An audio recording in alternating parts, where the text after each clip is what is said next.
Y sucedió en una tarde cualquiera, cuando las multitudes se habían sentado a la orilla del mar y el maestro, viendo que eran demasiados, subió a una barca y desde allí comenzó a hablarles, no con doctrinas complejas ni discursos largos, sino con historias tan simples que incluso un niño podía entenderlas, y sin embargo tan profundas que los sabios no podían agotarlas. Y en ese momento, mientras el sol descendía sobre las aguas de Galilea, Jesús pronunció una frase que cambiaría para siempre la manera en que el reino sería comprendido, porque dijo que un sembrador salió a sembrar, y que parte de la semilla cayó junto al camino, otra en pedregales, otra entre espinos, y otra en buena tierra. Y el silencio que siguió fue más elocuente que cualquier explicación, porque no todos entendieron, pero los que entendieron jamás volvieron a ser los mismos, porque cada parábola escondía una llave, una puerta, una advertencia y una invitación. Y ese día no solo se habló de semillas, sino de juicios, de lámparas, de banquetes, de redes, de tesoros, de lágrimas, de renuncias, de clamor, de vestiduras, de llamamientos, de separación y de redención. Y hoy, siglos después, esas mismas parábolas siguen abiertas, como si fueran ventanas que dan al cielo, y cada una guarda un significado que muchos aún no han descubierto, y no porque esté oculto a propósito, sino porque solo los que tienen oídos espirituales pueden oír lo que el Espíritu sigue diciendo a través de ellas. Y este video es un viaje por esas parábolas, una exploración profunda y fiel de lo que realmente quiso decir el Hijo del Hombre cuando habló en misterio a las multitudes y reveló el corazón del reino a los que le amaban. Y tal vez tú también te has preguntado, ¿qué quiso decir Jesús con eso de que muchos serían llamados, pero pocos escogidos? ¿O qué significa que alguien pueda estar dentro y aún así ser echado fuera? ¿O por qué el reino comienza con algo tan pequeño como una semilla y termina con una red que lo atrapa todo? Y por eso estás aquí, porque hay algo dentro de ti que sabe que esas parábolas no fueron escritas solo para leerlas, sino para vivirlas. Entonces dime, ¿qué parábola te ha hablado más profundamente?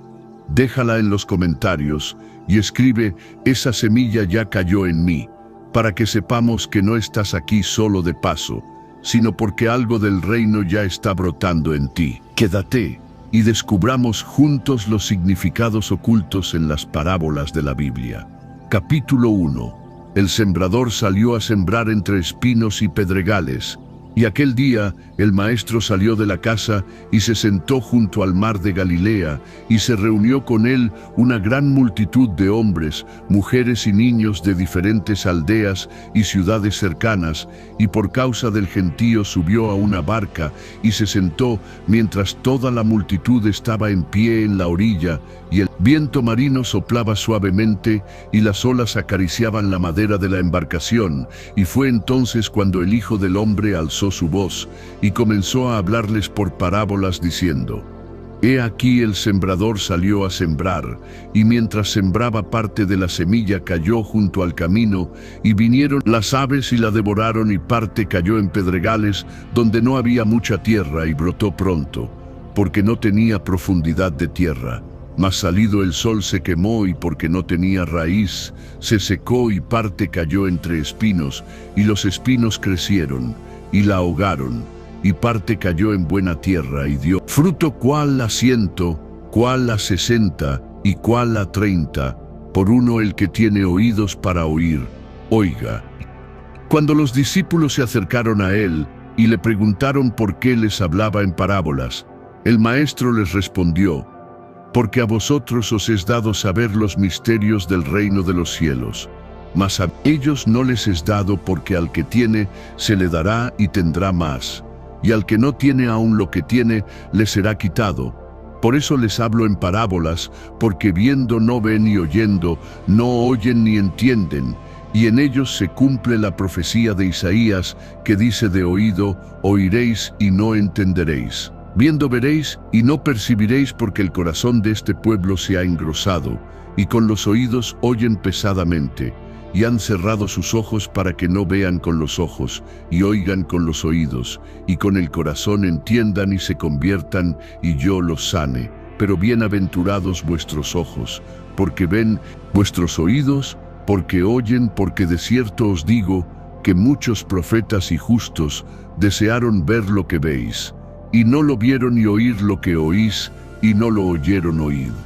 Pues vosotros, la parábola del sembrador, cuando alguno oye la palabra del reino y no la entiende, viene el maligno y arrebata lo que fue sembrado en su corazón. Este es el que fue sembrado junto al camino, y el que fue sembrado en pedregales. Este es el que oye la palabra, y al momento la recibe con gozo, pero no tiene raíz en sí, sino que es de corta duración. Pues al venir la aflicción, o la persecución por causa de la palabra, luego tropieza. Y el que fue sembrado entre espinos, este es el que oye la palabra, pero el afán de este siglo y el engaño de las riquezas ahogan la palabra, y se hace infructuosa. Mas el que fue sembrado en buena tierra, este es el que oye y entiende la palabra, y da fruto y produce a 100, a 60 y a 30 por uno. Y así habló el Señor, revelando los secretos del reino con palabras que resonaban en la arena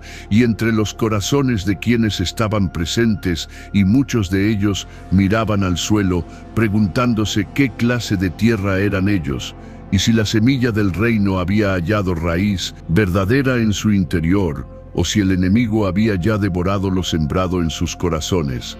Y algunos recordaban los caminos polvorientos que habían pisado en su juventud, donde la semilla parecía desaparecer, sin dejar rastro, y otros pensaban en los momentos en que recibieron con gozo la palabra más. Pronto llegaron las pruebas y la persecución, y sintieron que sus raíces no eran profundas, y no pudieron resistir, y otros aún meditaban en los muchos espinos de sus vidas.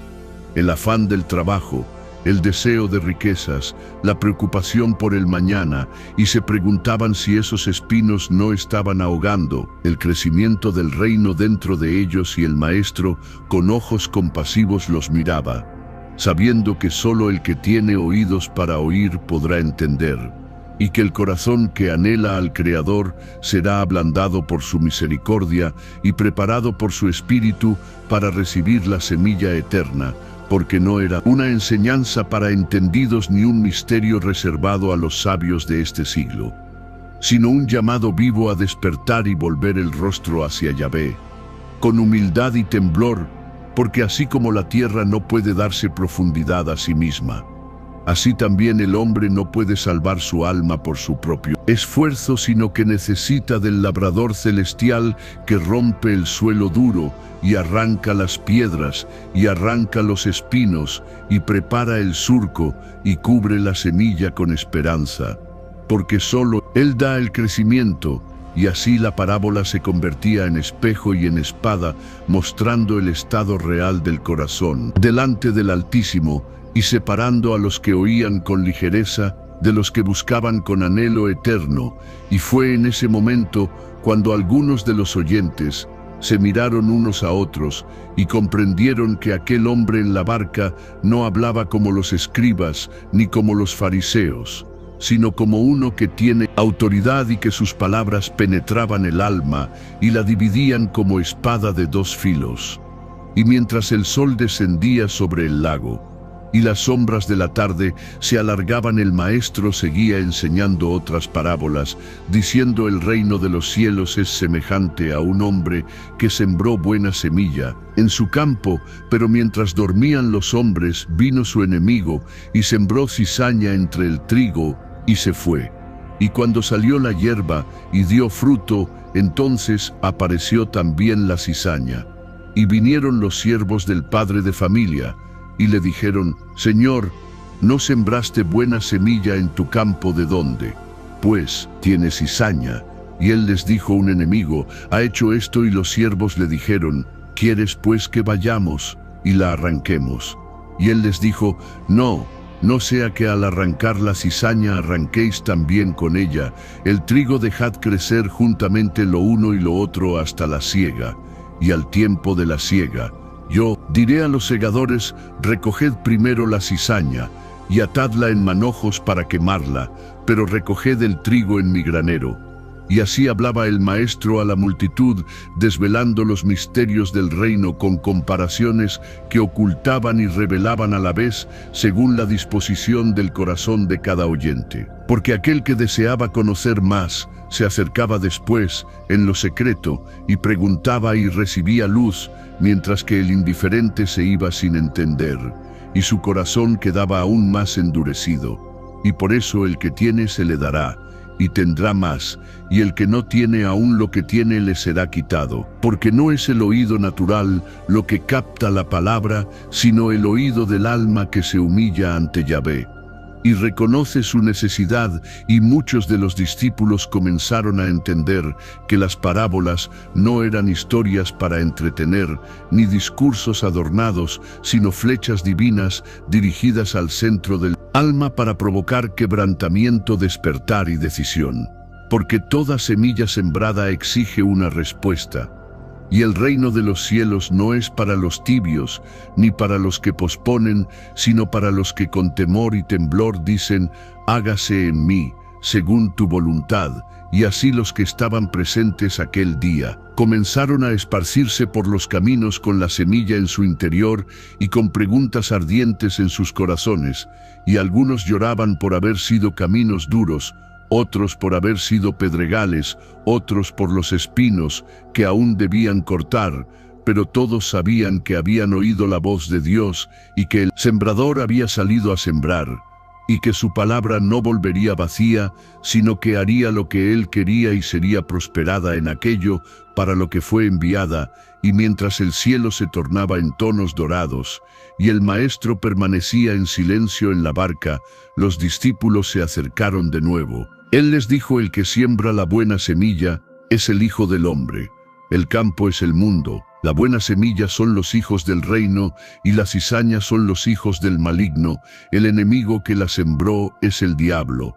La siega es el fin del siglo, y los segadores son los ángeles, de manera que como se arranca la cizaña y se quema en el fuego, así será en el fin de este siglo. Enviará el Hijo del Hombre a sus ángeles, y recogerán de su reino a todos los que sirven de tropiezo, y a los que hacen iniquidad, y los echarán en el horno de fuego. Allí será el lloro y el crujir de dientes. Entonces los justos resplandecerán como el sol en el reino de su Padre. El que tiene oídos para oír, oiga. Y esa última palabra resonó como un eco en las almas presentes, marcando el inicio de una transformación que ya no se detendría, porque el sembrador había salido a sembrar, y no volvería hasta ver su campo lleno de fruto eterno. Y así el relato no concluye, sino que da paso al siguiente misterio del reino, aquel en que la cizaña aún permanece creciendo entre el trigo, aguardando el tiempo de la siega, porque el juicio no es del hombre, sino de Dios, y solo Él conoce la diferencia entre lo sembrado por su espíritu y lo sembrado por el enemigo. Y mientras las raíces se entrelazan bajo tierra, el cielo observa en silencio, aguardando el día en que todo será revelado y separado por la mano justa del Altísimo, que no dormita ni se fatiga, y cuya palabra permanece para siempre como espada que penetra, y semilla que da vida y luz. Capítulo 2. El llanto del trigo entre la cizaña del mundo. Y fue entonces cuando el maestro se levantó de la barca, y entró en casa, y sus discípulos se acercaron a él, diciendo: explícanos la parábola de la cizaña del campo. Y él les respondió diciendo: el que siembra la buena semilla es el Hijo del Hombre. El campo es el mundo. La buena semilla son los hijos del reino, y la cizaña son los hijos del maligno. El enemigo que la sembró es el diablo. La siega es el fin del siglo, y los segadores son los ángeles. De manera que como se arranca la cizaña y se quema en el fuego, así será en el fin de este siglo. Enviará el Hijo del Hombre a sus ángeles. Recogerán de su reino a todos los que sirven de tropiezo y a los que hacen iniquidad, y los echarán en el horno de fuego. Allí será el lloro y el crujir de dientes. Entonces los justos resplandecerán como el sol en el reino de su Padre. El que tiene oídos para oír, oiga. Y así les fue revelado. Solo el rostro de la parábola, sino la sombra profética de los tiempos finales, cuando la cizaña y el trigo, que crecían juntos desde la siembra en el campo del mundo, serían por fin separados según lo oculto de sus raíces y la verdad de sus frutos. Porque desde el principio el sembrador, lanzado su buena semilla con amor eterno y propósito santo. Pero el enemigo vino de noche, mientras los hombres dormían, y sembró cizaña, no en otro campo sino en el mismo, y con sutileza y engaño infiltró la maldad donde había sido sembrada la verdad, y por eso crecen juntos el justo y el impío, la verdad y el error, la pureza y el veneno. Y por eso muchos se preguntan por qué Dios permite que la maldad prospere, y por qué los hijos del reino son oprimidos y despreciados, y por qué el mundo parece no distinguir entre el trigo dorado que se inclina por el viento del espíritu y la cizaña, erguida y dura, que no dobla su cerviz ante la voz del Altísimo. Pero el maestro no se apresura, porque sabe que arrancar la cizaña ahora pondría en riesgo al trigo, porque muchas raíces están entrelazadas bajo tierra, y solo él puede separar sin herir al justo. Y mientras tanto el campo sigue creciendo bajo el sol y la lluvia, con lágrimas del cielo y polvo de la tierra, mientras el trigo llora en secreto, anhelando el día de la redención, sabiendo que aunque esté rodeado por la cizaña, no pertenece a ella, porque su semilla es distinta, fue sembrado por el Hijo del Hombre, y lleva en sí la marca del reino, y su fruto, aunque aún pequeño, será recogido en gloria y no en vergüenza. Y por eso el trigo no odia a la cizaña, ni la arranca ni la maldice, porque sabe que el juicio es de Yahvé y no del hombre. Y mientras tanto permanece en la tierra sufriendo, pero firme, llorando, pero fructificando, callado pero vivo, y así crecen juntos los hijos de la luz y los hijos de las tinieblas, hasta el día señalado en los cielos, cuando los ángeles serán enviados con hoces de fuego y manos santas, y recogerán primero la cizaña y la atarán en manojos y la echarán en el horno eterno, donde será el lloro y el crujir de dientes, y entonces los justos resplandecerán como el sol en el reino de su Padre. No porque hayan sido fuertes, sino porque fueron fieles, no porque no cayeron, sino porque nunca dejaron de levantarse, no porque no lloraron, sino porque lloraron en la presencia del que recoge las lágrimas en su redoma. Y el maestro, al explicar esta parábola, no mostraba solo el fin del siglo, sino el dolor presente de cada alma justa que vive entre impíos, sin ser impía, que habita entre tinieblas, pero no se corrompe, que vive entre burladores, pero no suelta la fe. Y así fue desde el principio, cuando Abel ofreció su sacrificio con corazón recto, mientras su hermano Caín maquinaba muerte.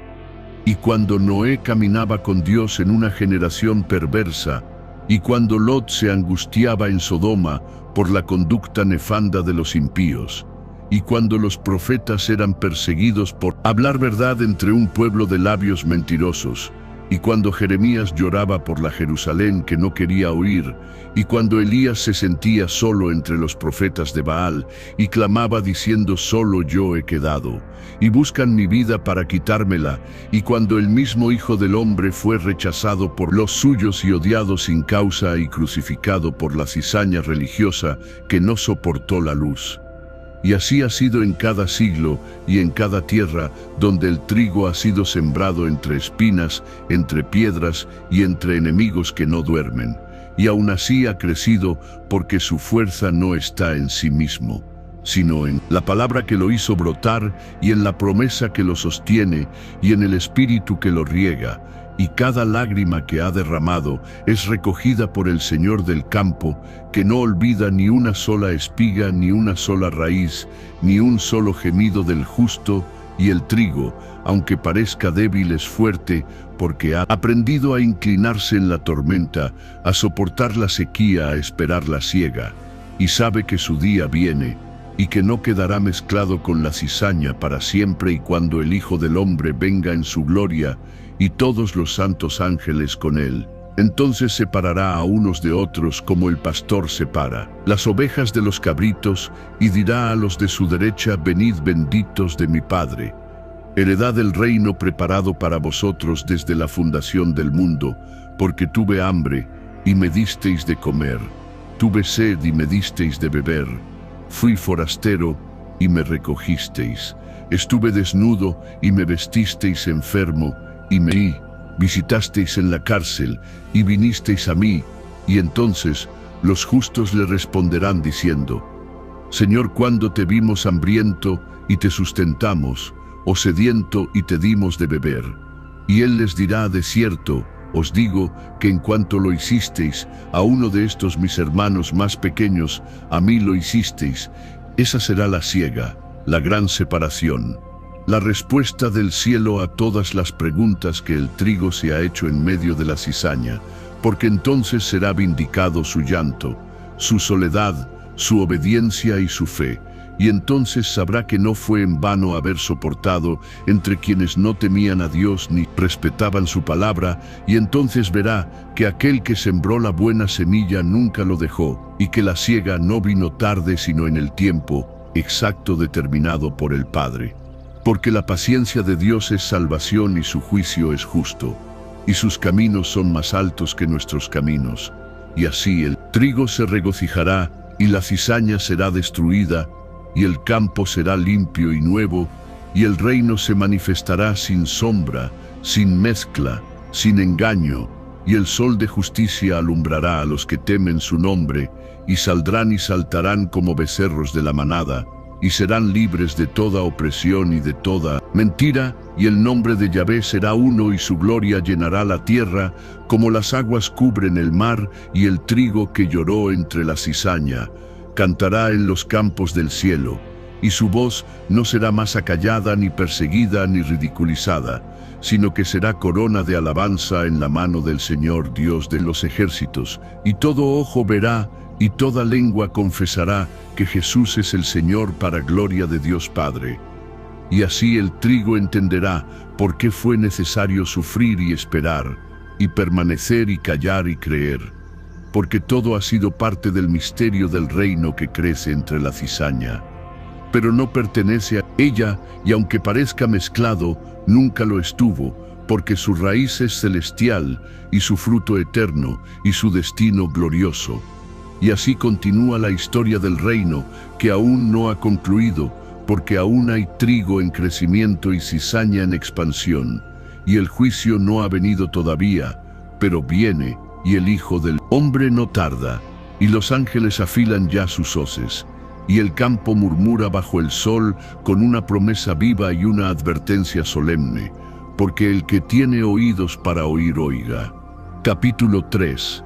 La semilla de mostaza y el secreto del crecimiento invisible. Y volvió el maestro a enseñar a la multitud en parábolas junto al mar, mientras los discípulos se sentaban a sus pies. Y los rostros del pueblo estaban atentos como la tierra que se abre al rocío, y el calor del día iba elevando una neblina sobre los campos, mientras la voz del Hijo del Hombre atravesaba el aire como una semilla enviada desde el cielo, y dijo a los que le escuchaban: el reino de los cielos es semejante al grano de mostaza, que un hombre tomó y sembró en su campo, el cual a la verdad es la más pequeña de todas las semillas, pero cuando ha crecido es la mayor de las hortalizas, y se hace árbol de tal manera que vienen las aves del cielo y hacen nidos en sus ramas. Y con esas palabras encendió en sus oyentes una visión escondida que no todos podían comprender.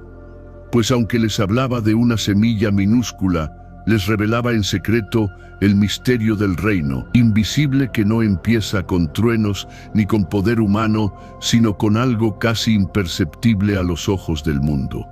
Una palabra sembrada, una verdad despreciada, una fe que nace en lo profundo del alma, sin estruendo, sin alarde, sin forma y sin hermosura, pero viva, porque había sido plantada por él mismo. Dios, y en el tiempo señalado brotaba y se levantaba hasta hacerse árbol, y muchos miraban en derredor, y pensaban en la semilla de mostaza que conocían en sus campos y jardines pequeña, como una mota de polvo frágil ante el viento, y casi irrelevante ante los ojos apresurados, y entonces comprendían que el reino del que hablaba Jesús no era como los reinos de este mundo, llenos de ejércitos y edificios, ni como los gobiernos de los hombres fundados en poder y violencia, sino como un secreto que crece en silencio, una obra de Dios que avanza mientras el mundo duerme un crecimiento, que no depende del aplauso de las multitudes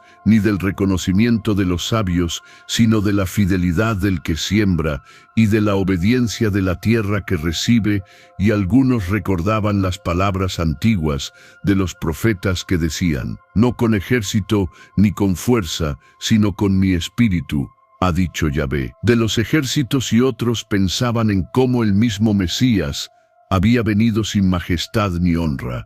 y había sido como renuevo tierno, como raíz de tierra, seca, despreciado y desechado entre los hombres, varón de dolores y experimentado en quebranto, y como aún así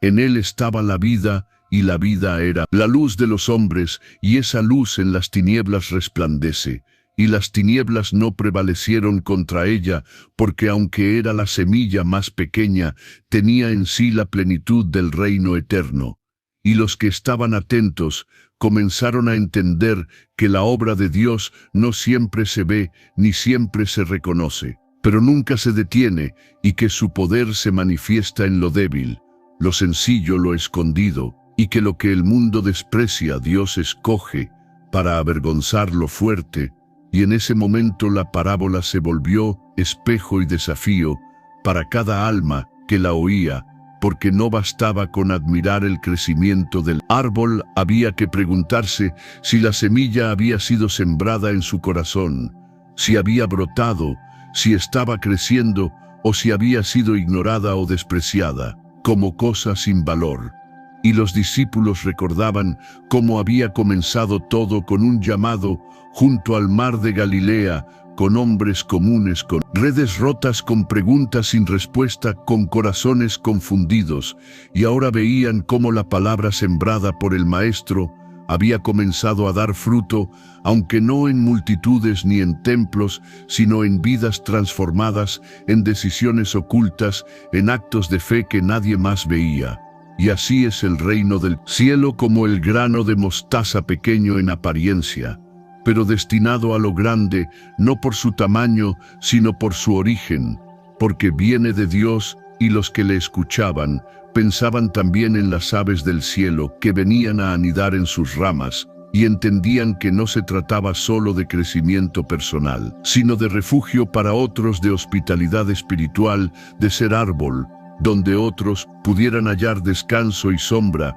Y algunos lloraban al darse cuenta de que habían despreciado la semilla por su tamaño, por su debilidad aparente, por no ver resultados rápidos, por no entender que el reino crece en otra dimensión, y no según la lógica de este mundo. Y el Maestro los miraba en silencio, sabiendo que muchos de ellos un día serían árboles en cuyos brazos descansarían pueblos enteros, y que la palabra que ahora parecía débil daría fruto en generaciones futuras, porque el reino no es efímero, ni superficial, sino eterno y profundo,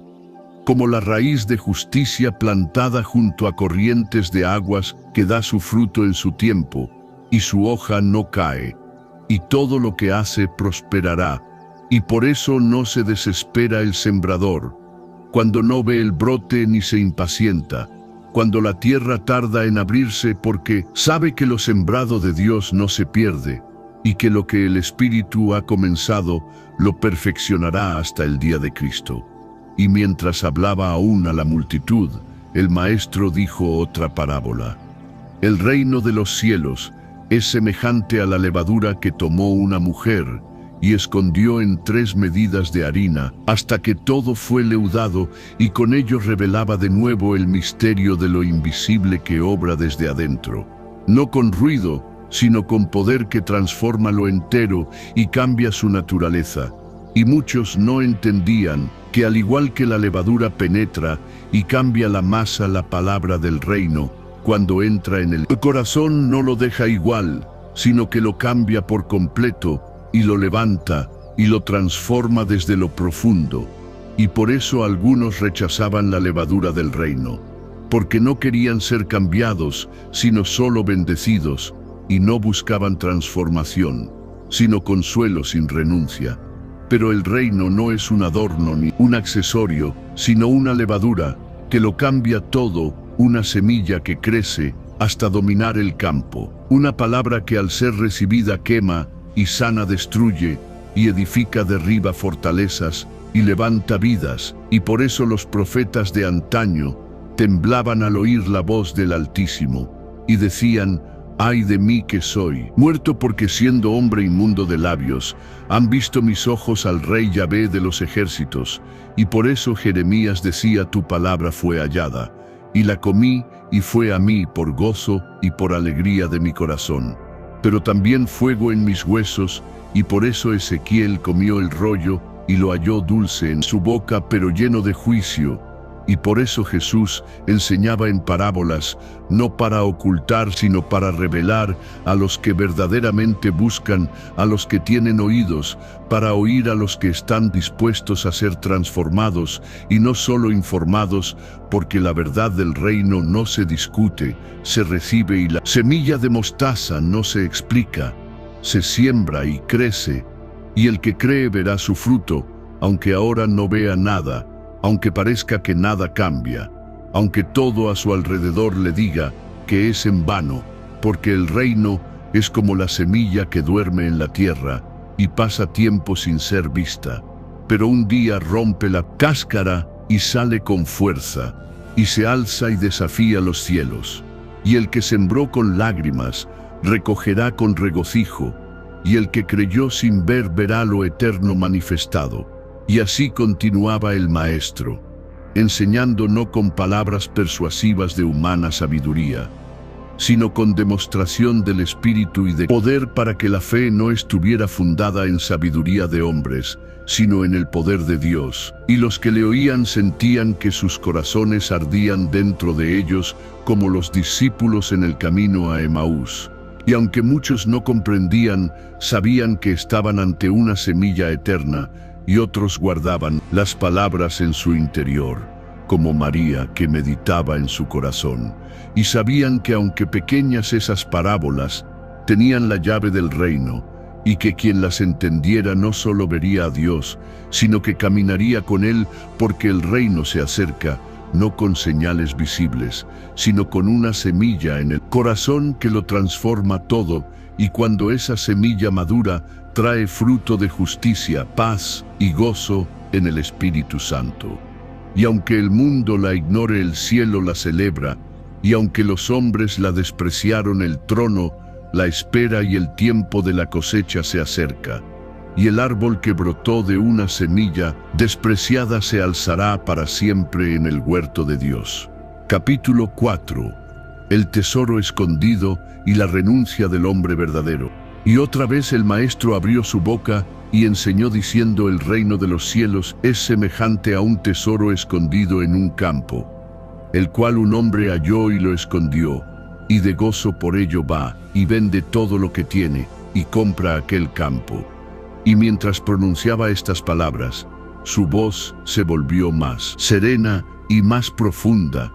como quien revela el secreto más íntimo del corazón del reino. Porque ya había hablado de la semilla que cae en buena tierra, y da fruto, del trigo que llora entre la cizaña, del grano de mostaza, que crece en silencio, y de la levadura que transforma la masa. Pero ahora se detenía en una escena sencilla, casi invisible. Un hombre caminando por un campo, un hallazgo accidental, una decisión radical, y un acto definitivo, y muchos que le oían eran hombres del campo, y conocían bien la tierra, sabían que a veces las piedras esconden raíces, y que las raíces esconden agua, y que el suelo puede contener riquezas que no se ven, y por eso escuchaban con atención,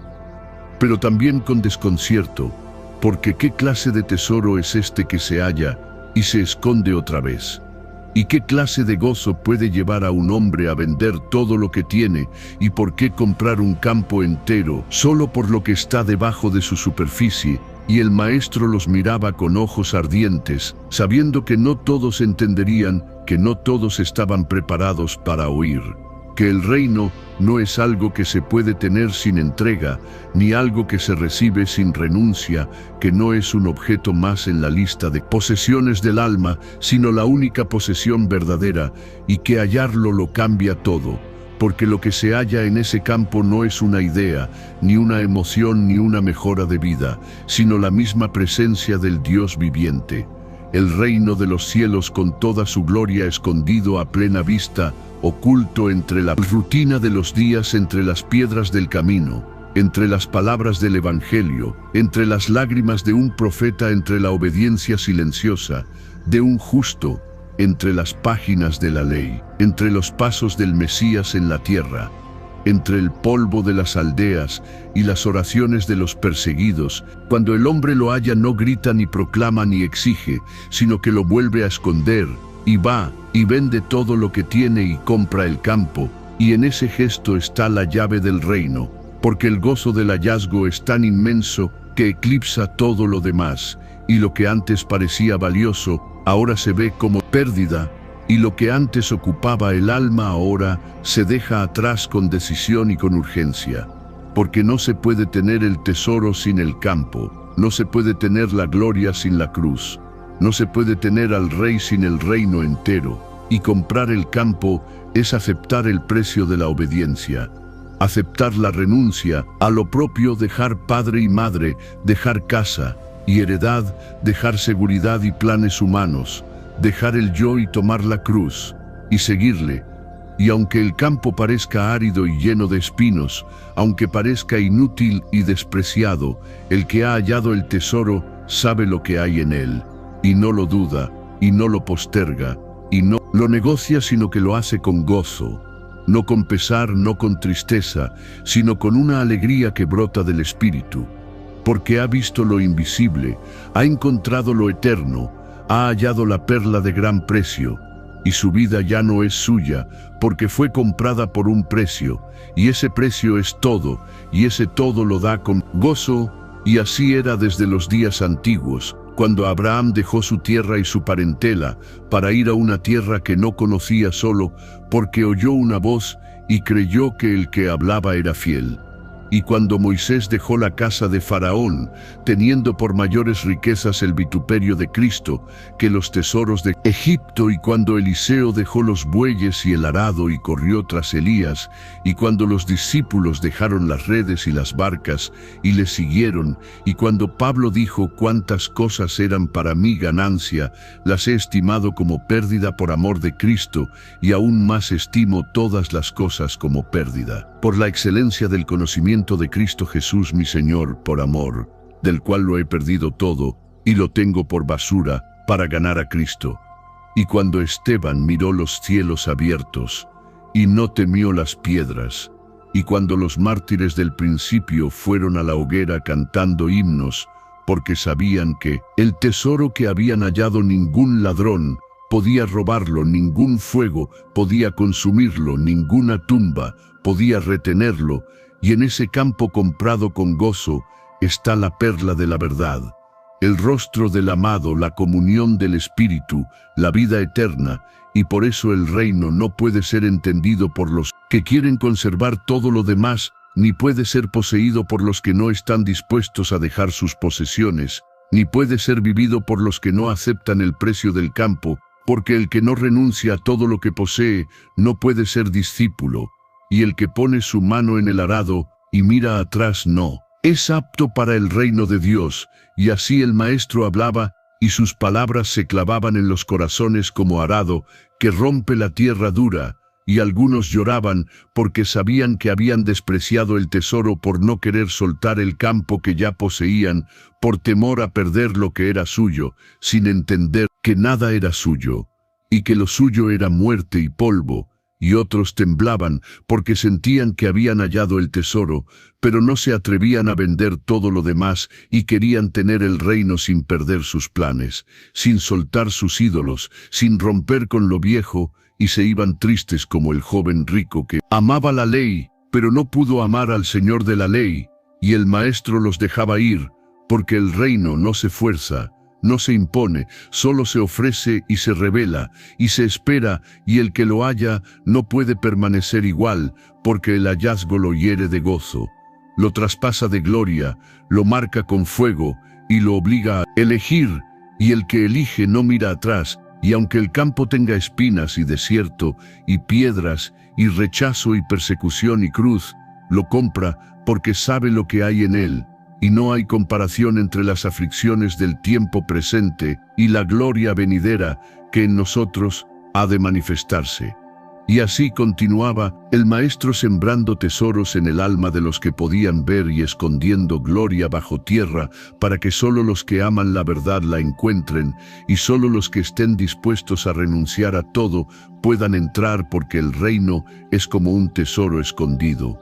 Y solo se revela a los que buscan con todo el corazón y no se detiene en los que preguntan, sino en los que hacen, y no se queda con los que oyen, sino con los que venden todo con gozo, y lo compran con fe, y así sigue aún hoy escondido en el campo de la Escritura, en el campo del quebrantamiento, en el campo de la obediencia, en el campo de la renuncia, en el campo del servicio, en el campo del altar,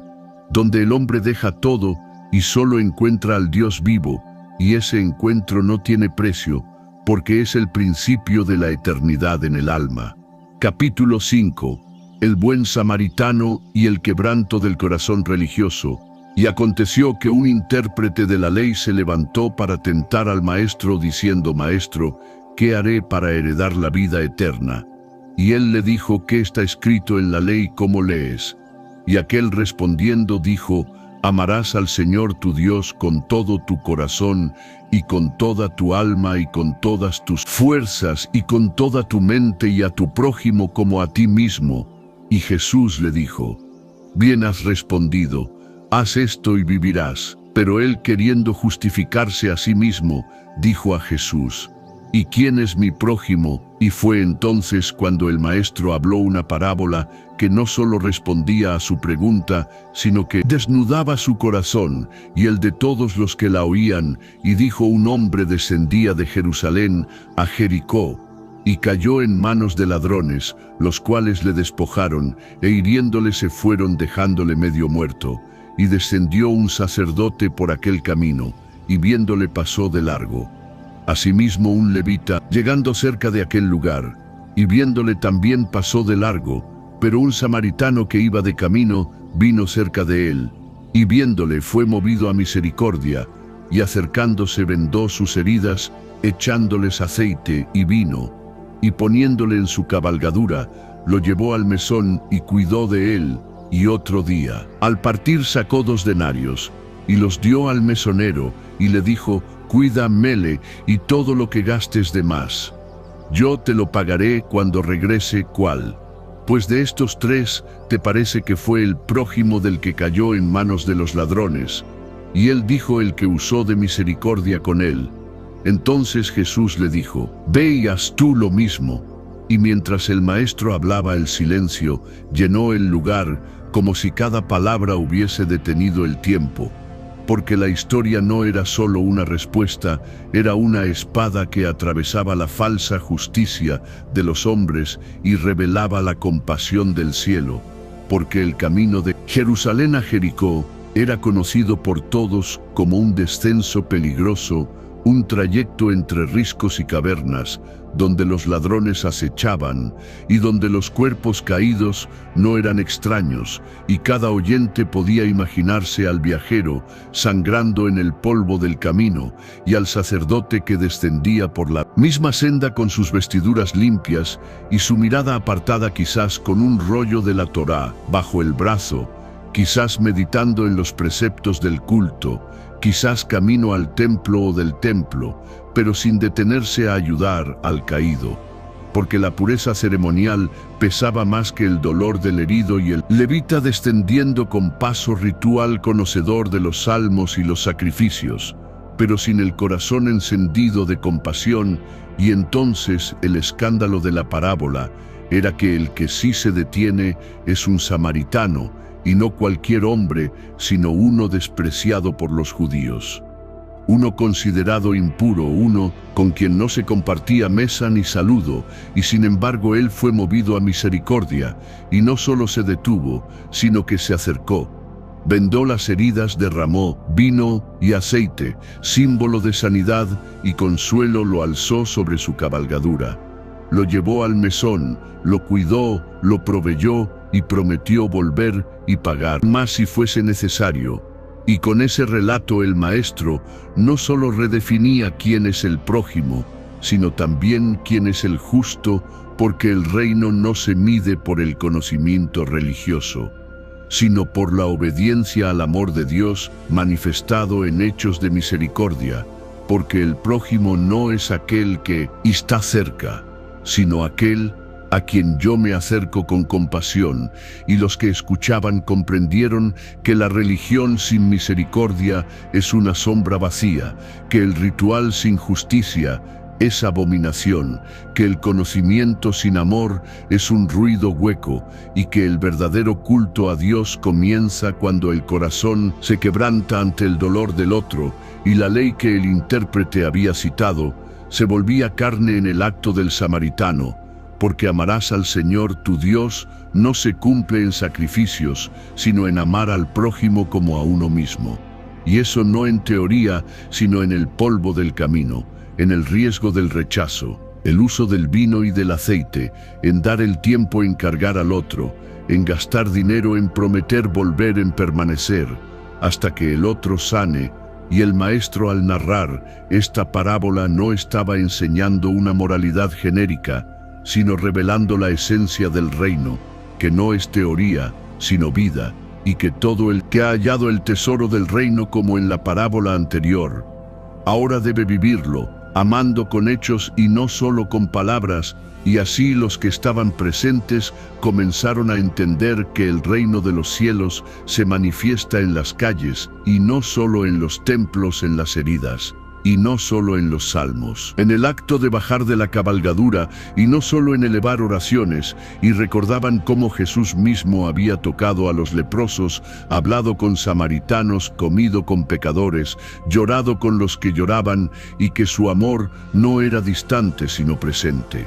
No era un concepto sino un abrazo, no era una prédica sino una redención vivida. Y en ese momento muchos comenzaron a verse a sí mismos en el camino, unos como el hombre caído, golpeados por la vida, medio muertos por el pecado, esperando ayuda sin poder levantarse, otros como el sacerdote, alejándose por temor a mancharse, otros como el levita, viendo, pero no actuando, y algunos quizás como el samaritano, movidos a compasión, deseando hacer algo y sintiendo que tal vez aún había esperanza para vivir una fe real y verdadera. Y el maestro con cada palabra los acercaba no a un mandamiento frío, sino a la misma esencia de Dios, porque Él es el que vio al mundo caído, el que se acercó, el que vendó las heridas, el que derramó su sangre y su espíritu como vino y aceite, el que cargó nuestros pecados sobre sí, y nos llevó a refugio, el que proveyó todo en la cruz, y el que prometió volver y pagar todo lo necesario, hasta que estemos sanos y restaurados. Y así el buen samaritano no era solo una figura de compasión, sino una sombra del mismo Cristo, que siendo rechazado y despreciado por los suyos, vino a salvar a los que estaban perdidos, y su misericordia no depende del linaje ni de la ley, sino de su amor eterno. Y los que entendían esto comenzaban a llorar, no por remordimiento, sino por quebranto, porque veían que su religión había sido sin amor, que su ortodoxia estaba vacía de justicia, que su conocimiento no se traducía en acción, y comprendían que el reino no es para los que saben mucho, sino para los que aman con todo el corazón, con toda el alma, con todas las fuerzas y con toda la mente, y que el amor al prójimo es inseparable del amor a Dios, y que no hay sacrificio más santo que levantar al caído, y que no hay adoración más pura que vendar una herida, y que no hay fe más verdadera que cruzar al otro lado del camino y tocar al herido y cuidarle hasta que sane. Y por eso el maestro concluyó diciendo: ve y haz tú lo mismo, no vayas a debatirlo, no vayas a enseñarlo, no vayas a discutirlo, sino ve y haz tú lo mismo, porque el reino de los cielos no es palabra solamente, sino poder, no es apariencia sino verdad. No es religión vacía, sino misericordia que se mueve y se entrega, y así el maestro revelaba no solo la gloria del reino, sino también el quebranto del corazón religioso que ve, pero no actúa, que conoce, pero no ama, que cita la ley, pero no vive la gracia, y al hacerlo, llamaba a todos los que le oían a una vida nueva, donde la compasión no sea excepción, sino estilo de vida, donde el otro no sea carga, sino oportunidad, donde cada herido en el camino sea Cristo mismo esperando ser amado, no con discursos, sino con vino y aceite, con tiempo y ternura, con renuncia y esperanza. El que tiene oídos para oír, oiga. Capítulo 6. Las lámparas que se apagaron antes del clamor del esposo. Entonces el maestro levantó nuevamente su voz en el monte y dijo: el reino de los cielos será semejante a 10 vírgenes que, tomando sus lámparas, salieron a recibir al esposo, y 5 de ellas eran prudentes y 5 insensatas.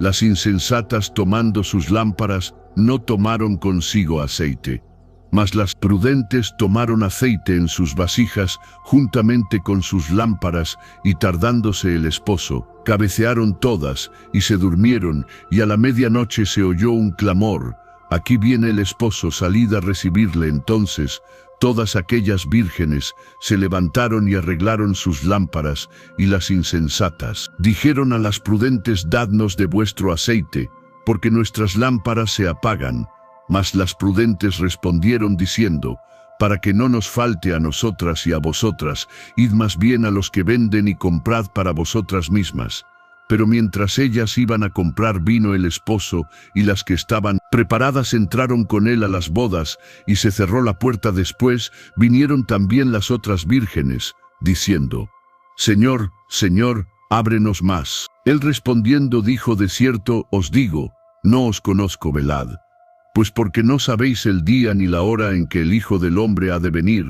Y estas palabras fueron como fuego escondido en el pecho de los oyentes, porque aunque la historia parecía simple, su verdad era tan profunda que sacudía los cimientos del alma. Porque no hablaba de extraños ni de enemigos, sino de vírgenes que esperaban del mismo grupo, del mismo propósito, de la misma expectativa, todas con lámparas, todas saliendo al encuentro, todas con apariencia de pureza, y sin embargo divididas por una sola cosa: el aceite, y no cualquier aceite, sino el que se guarda en lo secreto, el que no se ve, el que no se comparte, el que no se improvisa, el que no se compra a última hora, porque el aceite representa aquello que nace en la intimidad con Dios, en la comunión diaria, en la obediencia oculta, en el quebranto sincero, en la oración. No busca ser vista en la espera silenciosa, en el amor que persevera, y por eso no podía prestarse, porque no es una emoción ni una doctrina, ni una experiencia, es una vida rendida al Espíritu Santo. Es una vasija llena que ha sido moldeada por el fuego del cielo.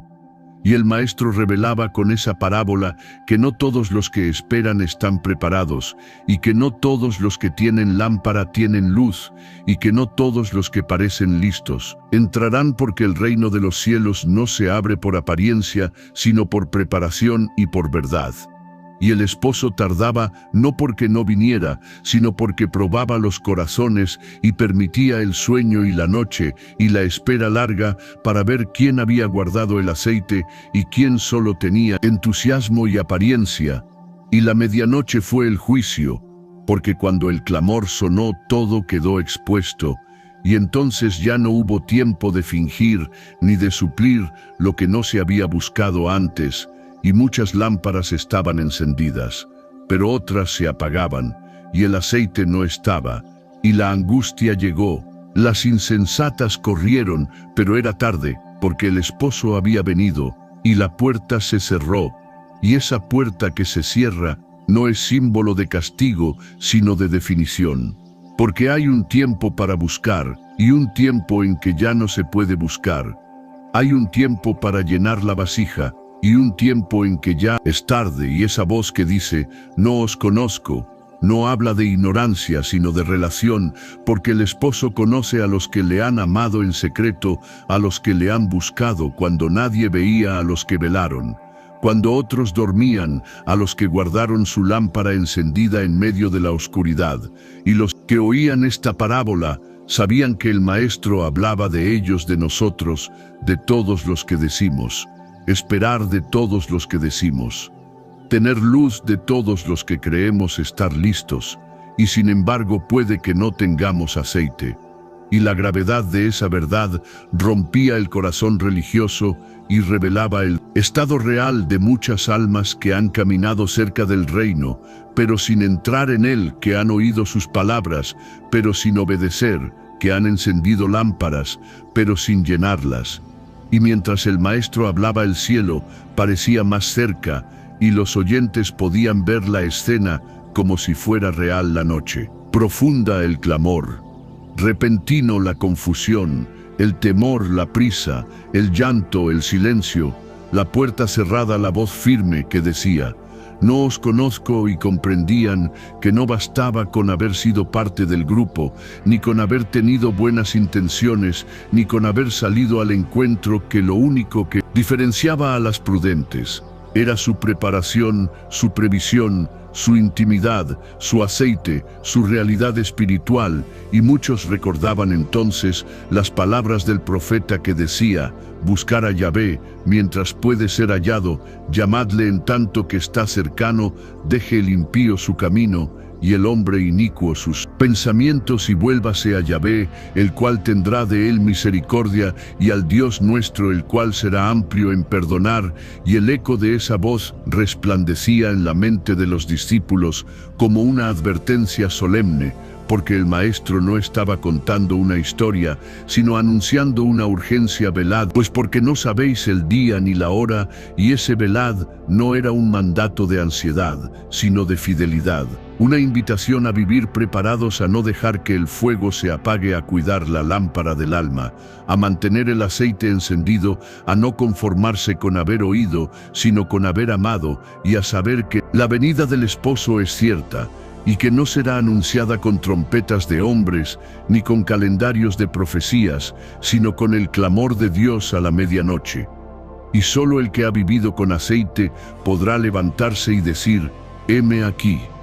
Señor, estoy listo, entraremos contigo a las bodas. Porque te hemos esperado no con emoción, sino con fidelidad, no con palabras, sino con aceite.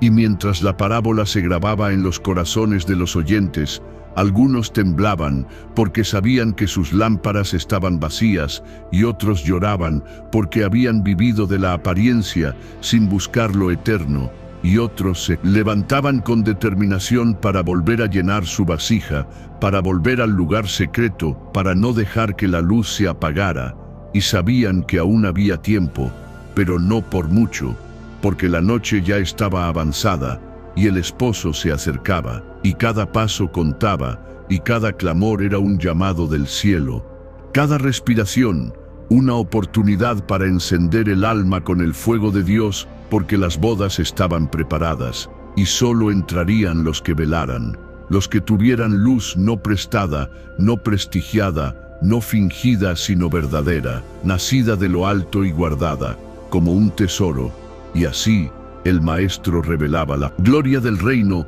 y el peso de su justicia, y el amor de su promesa, y el poder de su venida, y llamaba a todos a vivir con aceite, a cada paso con la lámpara encendida, hasta que Él venga. Capítulo 7. El siervo que escondió el talento y el temor que paraliza. Y continuó el maestro diciendo, porque el reino de los cielos es como un hombre que yéndose lejos llamó a sus siervos y les entregó sus bienes. A uno dio 5 talentos, a otro 2 y a otro 1 a cada uno, conforme a su capacidad. Y luego se fue lejos, y el que había recibido 5 talentos fue y negoció con ellos y ganó otros 5 talentos. Asimismo, el que había recibido 2, ganó también otros 2. Pero el que había recibido 1 fue y cavó en la tierra y escondió el dinero de su señor. Y después de mucho tiempo vino el señor de aquellos siervos y arregló cuentas con ellos. Llegando el que había recibido 5 talentos, trajo otros 5 talentos,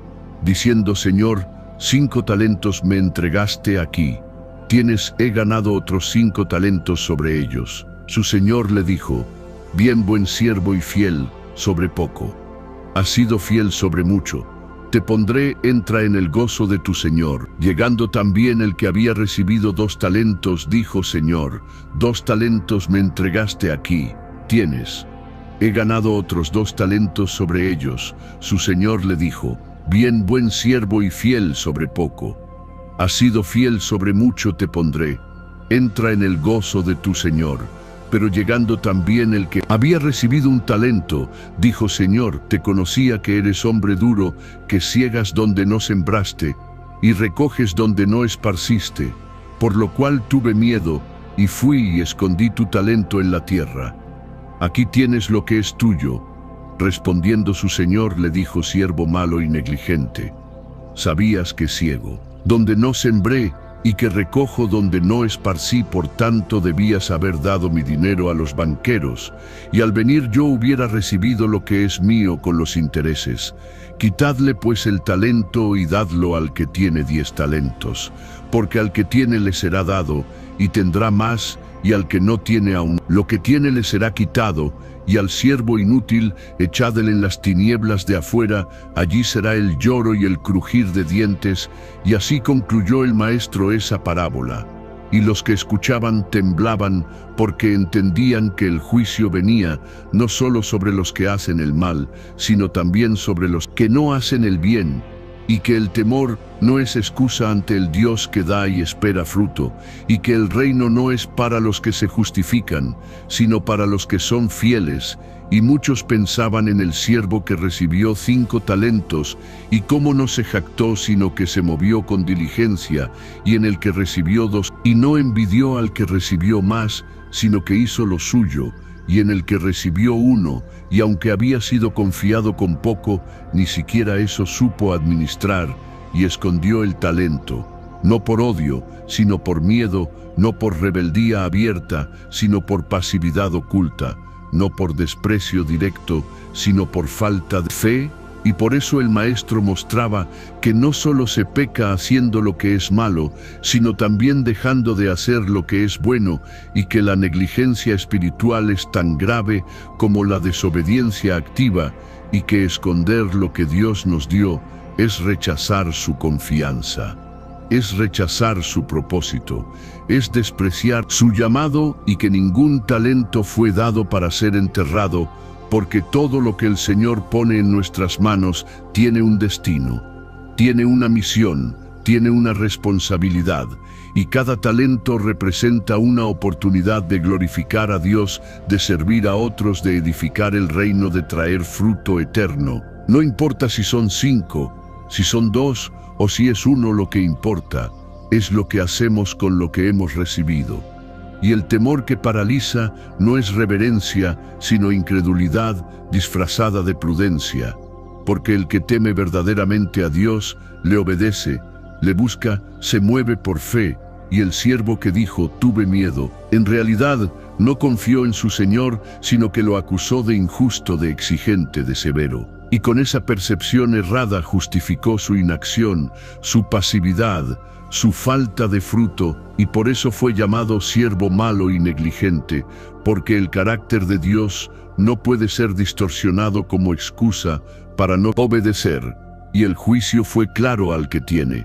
le será dado, y al que no tiene aún lo que tiene le será quitado, porque el reino avanza con los que avanzan, con fe, con los que se arriesgan por amor, con los que no entierran lo recibido, sino que lo multiplican en obediencia. Y cada palabra del maestro era como fuego sobre el corazón de los oyentes, porque muchos sabían que habían recibido algo, aunque fuera poco, y se preguntaban si lo habían escondido por temor o por comodidad. Y otros sentían que habían sido negligentes, no por falta de amor, sino por no valorar lo recibido, y comprendían que el día del regreso del Señor no será solo de recompensas, sino también de cuentas que se rinden, y que la fidelidad será juzgada,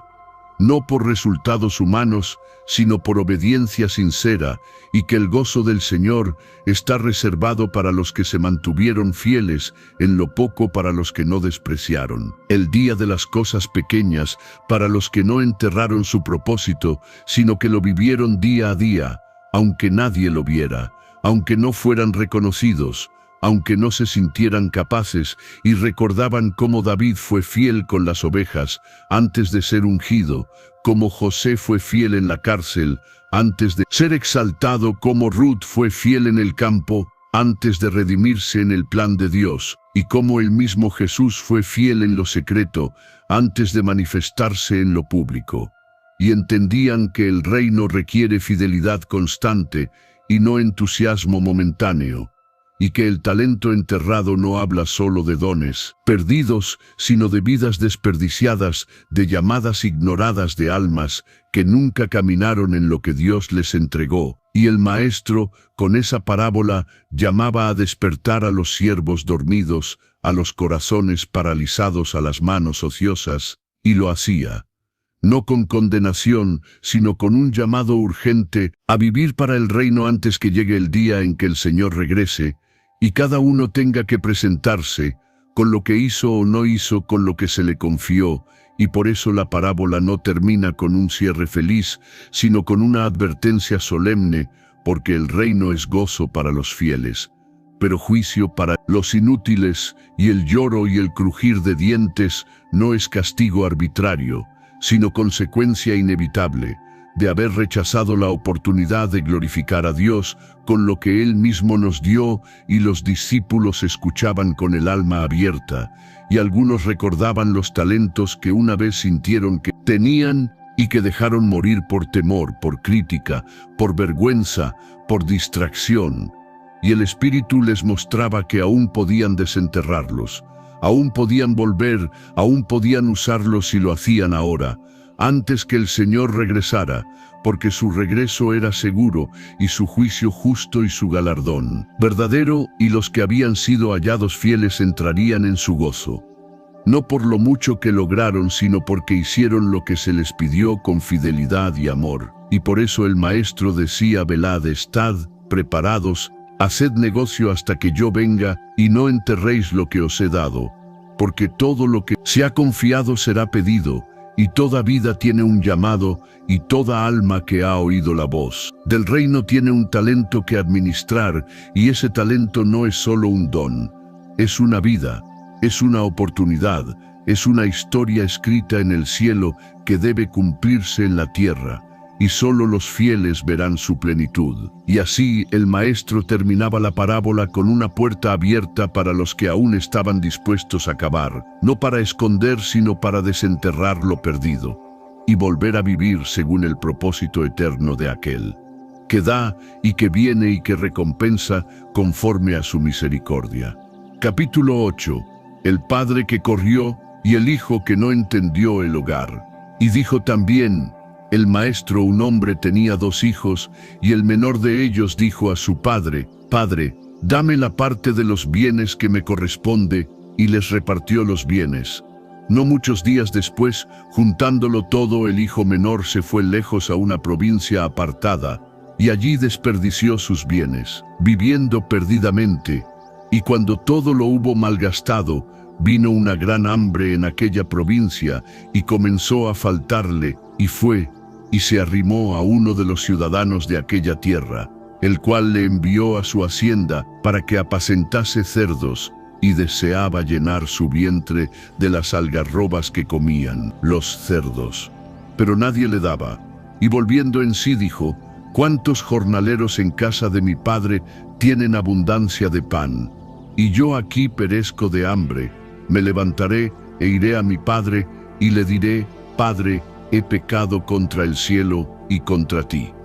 Ya no soy digno de ser llamado tu hijo. Hazme como a uno de tus jornaleros. Y levantándose vino a su padre. Y cuando aún estaba lejos, lo vio su padre, y fue movido a misericordia y corrió, y se echó sobre su cuello, y le besó. Y el hijo le dijo: Padre, he pecado contra el cielo y contra ti, y ya no soy digno de ser llamado tu hijo. Pero el padre dijo a sus siervos: Sacad el mejor vestido y vestidle, y poned un anillo en su mano y calzado en sus pies, y traed el becerro gordo y matadlo, y comamos y hagamos fiesta, porque este mi hijo muerto era y ha revivido. Se había perdido y es hallado, y comenzaron a regocijarse. Y su hijo mayor estaba en el campo, y cuando vino y llegó cerca de la casa, oyó la música y las danzas, y llamando a uno de los criados, le preguntó qué era aquello. Y él le dijo: Tu hermano ha venido, y tu padre ha hecho matar el becerro gordo, por haberle recibido bueno y sano. Entonces se enojó, y no quería entrar. Salió por tanto su padre, rogaba que entrase, mas él, respondiendo, dijo al padre: He aquí tantos años te sirvo, no habiéndote desobedecido jamás, y nunca me has dado ni un cabrito para gozarme con mis amigos. Pero cuando vino este tu hijo, que ha consumido tus bienes con rameras, has hecho matar para él el becerro gordo. Y él entonces le dijo: Hijo, tú siempre estás conmigo, y todas mis cosas son tuyas. Mas era necesario hacer fiesta y regocijarnos, porque este tu hermano muerto era y ha revivido. Se había perdido y es hallado. Y así hablaba el maestro, y los que le oían comprendían que esta parábola no era solo una historia, sino una revelación viva del corazón del Padre del cielo. Una revelación que rasgaba el velo del juicio humano y mostraba la profundidad del amor divino, porque aquel hijo menor que pidió la herencia no solo estaba exigiendo su parte, sino que simbólicamente deseaba la muerte del padre. Porque nadie pide herencia en vida sin declarar que prefiere los bienes antes que la relación. Y así el hijo partió, no por necesidad, sino por rebeldía, por sed de independencia, por ilusión de libertad, y en su partida se llevó todo menos la esencia del hogar. Y se fue lejos a una provincia, apartada, símbolo de la distancia entre el alma y su creador, y allí malgastó todo en placeres pasajeros, en decisiones sin sabiduría, en amistades que no eran verdaderas, hasta que el dinero se fue, y con él la compañía y la seguridad y el nombre y el orgullo, y quedó solo y hambriento y esclavizado, sirviendo a gentiles, cuidando cerdos, lo más bajo para un hijo de Israel, deseando comer lo que comen los impuros, sin que nadie le diera ni siquiera eso. Y fue entonces cuando la Escritura dice que volvió en sí, porque todo verdadero arrepentimiento comienza con ese volver en sí, con ese despertar interior donde se ve la realidad como es, sin máscaras, sin excusas, sin justificaciones, y recordó la bondad de su Padre, no como derecho, sino como misericordia, no como herencia, sino como pan, y decidió levantarse no para exigir, sino para rogar, no para ser restituido como hijo, sino para ser recibido como siervo, y ese camino de regreso no fue corto ni fácil. Cada paso estaba lleno de vergüenza, de memorias de fracaso, de temor, pero también de esperanza de que quizás el Padre aún tuviera lugar para él, aunque fuera en lo más bajo de su casa. Pero el texto dice que cuando aún estaba lejos, lo vio su Padre y fue movido a misericordia, lo que significa que el Padre había estado mirando, esperando, aguardando con el corazón roto, pero abierto, y corrió y se echó sobre su cuello, y le besó, no después de oír su confesión, no después de probar su arrepentimiento, sino antes, antes que dijera palabra alguna, porque el amor del Padre no espera la perfección, espera al Hijo, no exige discursos, recibe el llanto. No pide explicaciones, corre al encuentro, y el Hijo apenas comenzó a decir: Padre, he pecado contra el cielo y contra ti. Cuando el Padre interrumpió y mandó traer el mejor vestido, símbolo de honra restaurada, el anillo, símbolo de autoridad de vuelta, y el calzado, símbolo de dignidad recobrada, y mandó matar el becerro gordo, lo que no se mataba sino para celebraciones solemnes, y todo por uno que había malgastado su herencia y había vuelto vacío, porque la fiesta no era por lo que el Hijo traía, sino por lo que el Padre recuperaba a un hijo que estaba muerto, y ahora vivía perdido, y ahora hallado, y muchos en la multitud lloraban porque sabían que ellos eran ese hijo. Sabían que habían partido de la casa del Padre por soberbia, por deseo de autonomía, engaño del pecado, y que terminaron vacíos, humillados, lejos y sin esperanza, y comprendían que el Padre no los había rechazado, sino que estaba esperando, corriendo, abrazando y restaurando a todo el que regresara sin condiciones. Y entonces el Maestro mostró al otro hijo, el que nunca partió, el que se quedó, el que sirvió, el que obedeció, pero que no entendía el corazón del Padre, porque cuando oyó la fiesta se enojó y no quiso entrar, porque no entendía que el gozo de su Padre era recuperar lo que se había perdido. Y su corazón se rebeló, lleno de justicia propia, de comparación, de celos, de dureza, y llamó a su hermano: este tu hijo. Ni siquiera dijo mi hermano, y acusó al padre de injusto. Y el padre salió a buscarlo como había corrido al menor, pero esta vez no hubo abrazo. Solo ruego, porque el problema del hijo mayor no era externo, era interno. Servía, pero sin amor; obedecía, pero sin comunión; permanecía en casa,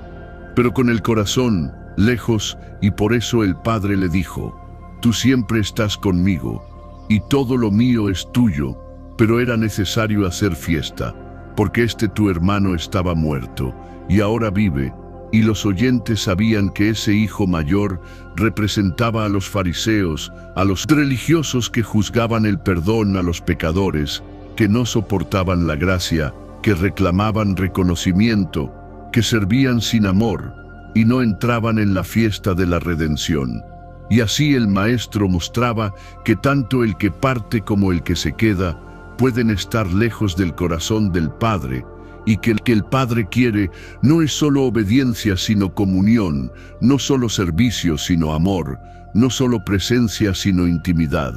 y que el reino no es una casa llena de siervos, sino de hijos, y que no hay pecado más grande que no saber celebrar la misericordia, y que la verdadera restauración no es volver a trabajar, sino volver a amar y a ser amado. Y así la parábola del hijo pródigo se convierte en la parábola del Padre que corre, que perdona, que restaura y que suplica, y su mensaje es eterno,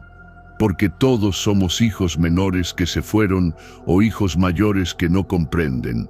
Y el reino de los cielos se abre no al que merece, sino al que vuelve, no al que reclama, sino al que se rinde, no al que señala, sino al que se quebranta, no al que se justifica, sino al que se arrepiente. Y así el Maestro cayó, y muchos en la multitud lloraban, porque habían visto al Padre, habían sentido el abrazo, habían oído el clamor, habían sido alcanzados por la gracia, y sabían que el reino no se gana. Se recibe, que el hogar no es un lugar, es una persona, y que aún había tiempo para volver, para entrar, para abrazar y para amar como Él ama. Capítulo 9. El rico sin nombre y el mendigo que fue conocido en el cielo. Y dijo también el Maestro: había un hombre rico que se vestía de púrpura y lino fino, y hacía cada día banquete con esplendidez. Había también un mendigo llamado Lázaro, que estaba echado a la puerta de aquel cubierto de llagas, y ansiaba saciarse de las migajas que caían de la mesa del rico. Aun los perros venían y lamían sus llagas.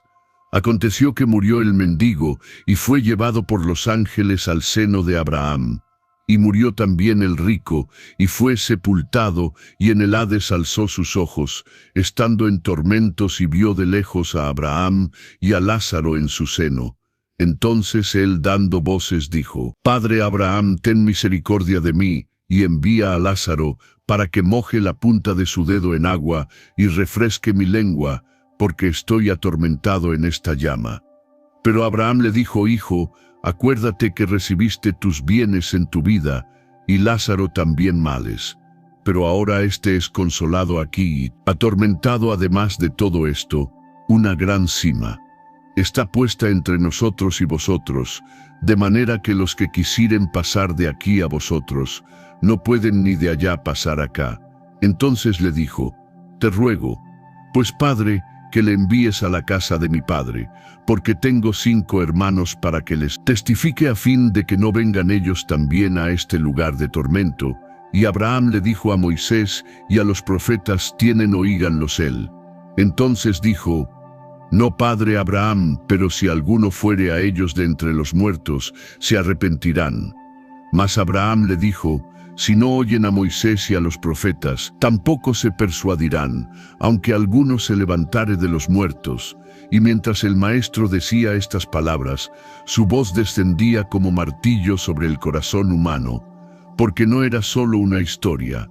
era una revelación que rasgaba el velo entre lo visible y lo eterno. Y los que le escuchaban sabían que lo que contaba no era parábola adornada, sino visión profética que mostraba el juicio de Dios más allá del sepulcro, porque aquel hombre rico vivía rodeado de honor y abundancia, vestido de púrpura, lo más costoso, y de lino fino, lo más delicado, y cada día banqueteaba con esplendidez, que mostraba no solo riqueza, sino rutina de placer, indiferencia sistemática al dolor del otro. Y ante su puerta yacía un hombre llamado Lázaro, y es allí donde comienza el contraste, porque el rico no tiene nombre en la historia, mientras que el pobre sí lo tiene, como si en la tierra hubiera sido olvidado, pero en el cielo registrado, como si en la casa del hombre fue invisible. Pero en los cielos fue conocido, y su nombre significa Dios es mi ayuda, y era cubierto de llagas, ignorado por todos, despreciado, sin voz, sin justicia, sin comida, apenas deseando las migajas que caían de la mesa del otro. Y los perros que lamían sus heridas eran su única compañía, y el contraste entre ambos era absoluto. Uno vivía para sí, el otro sobrevivía en el umbral del desprecio. Uno tenía banquetes, el otro tenía hambre. Uno vestía con esplendor, el otro ni siquiera se cubría. Uno estaba adentro, el otro siempre afuera, y el mundo habría dicho que el rico era bendecido y el pobre maldito. Pero entonces vino la muerte, y la muerte puso fin a las apariencias. Y la muerte reveló lo que el mundo no puede ver. Y la muerte invirtió los lugares y las posiciones. Y la muerte no preguntó cuentas de ropas, ni de platos, ni de posiciones, solo mostró el estado del alma. Porque Lázaro murió y fue llevado por los ángeles al seno de Abraham, símbolo de consuelo eterno, símbolo de herencia para los hijos de la promesa, símbolo de descanso para los que sufrieron con fe, mientras el rico murió y fue sepultado, sin ángeles, sin mención de gloria, sin nombre, sin destino. Porque el texto simplemente dice: fue sepultado, y en el Hades alzó sus ojos en tormentos. Y lo primero que vio fue a aquel que había ignorado al mendigo, que menospreció.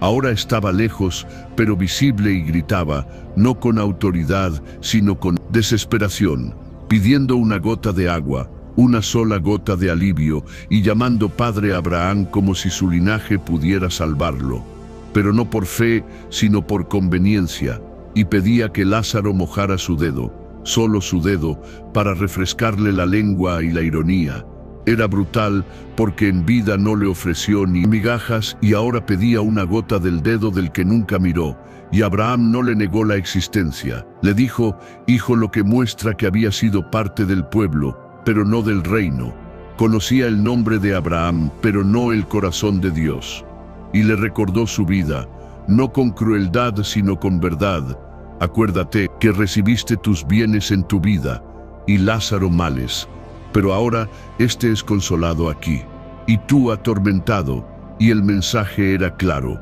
No por tener bienes fue condenado, ni por ser pobre fue salvo, sino porque en su corazón no hubo compasión, porque su vida fue cerrada al otro, porque su fe no tocó al prójimo, porque su alma no conoció el quebranto. Y ahora no hay más paso ni más puente, porque una gran cima fue puesta, y nadie puede cruzar ni de aquí para allá, ni de allá para acá. Y el juicio es firme, y el tiempo se ha cumplido. Y el rico entonces cambió su súplica, pidió a Abraham que enviara a Lázaro no ya para sí, sino para advertir a sus 5 hermanos, porque temía que ellos también vinieran a ese lugar de tormento. Pero la respuesta fue tajante: a Moisés y a los profetas tienen, oíganlos. Y esa frase resonaba como campana de juicio, porque mostraba que la Escritura es suficiente, que la palabra es clara, que el mensaje de Dios ha sido dado,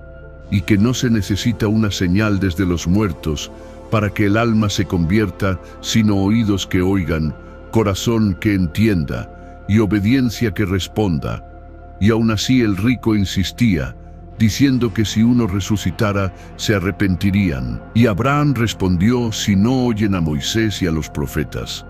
tampoco se persuadirán, aunque uno se levantare de los muertos. Y así profetizaba el maestro de su propia resurrección, sabiendo que muchos aún viendo la tumba vacía no creerían.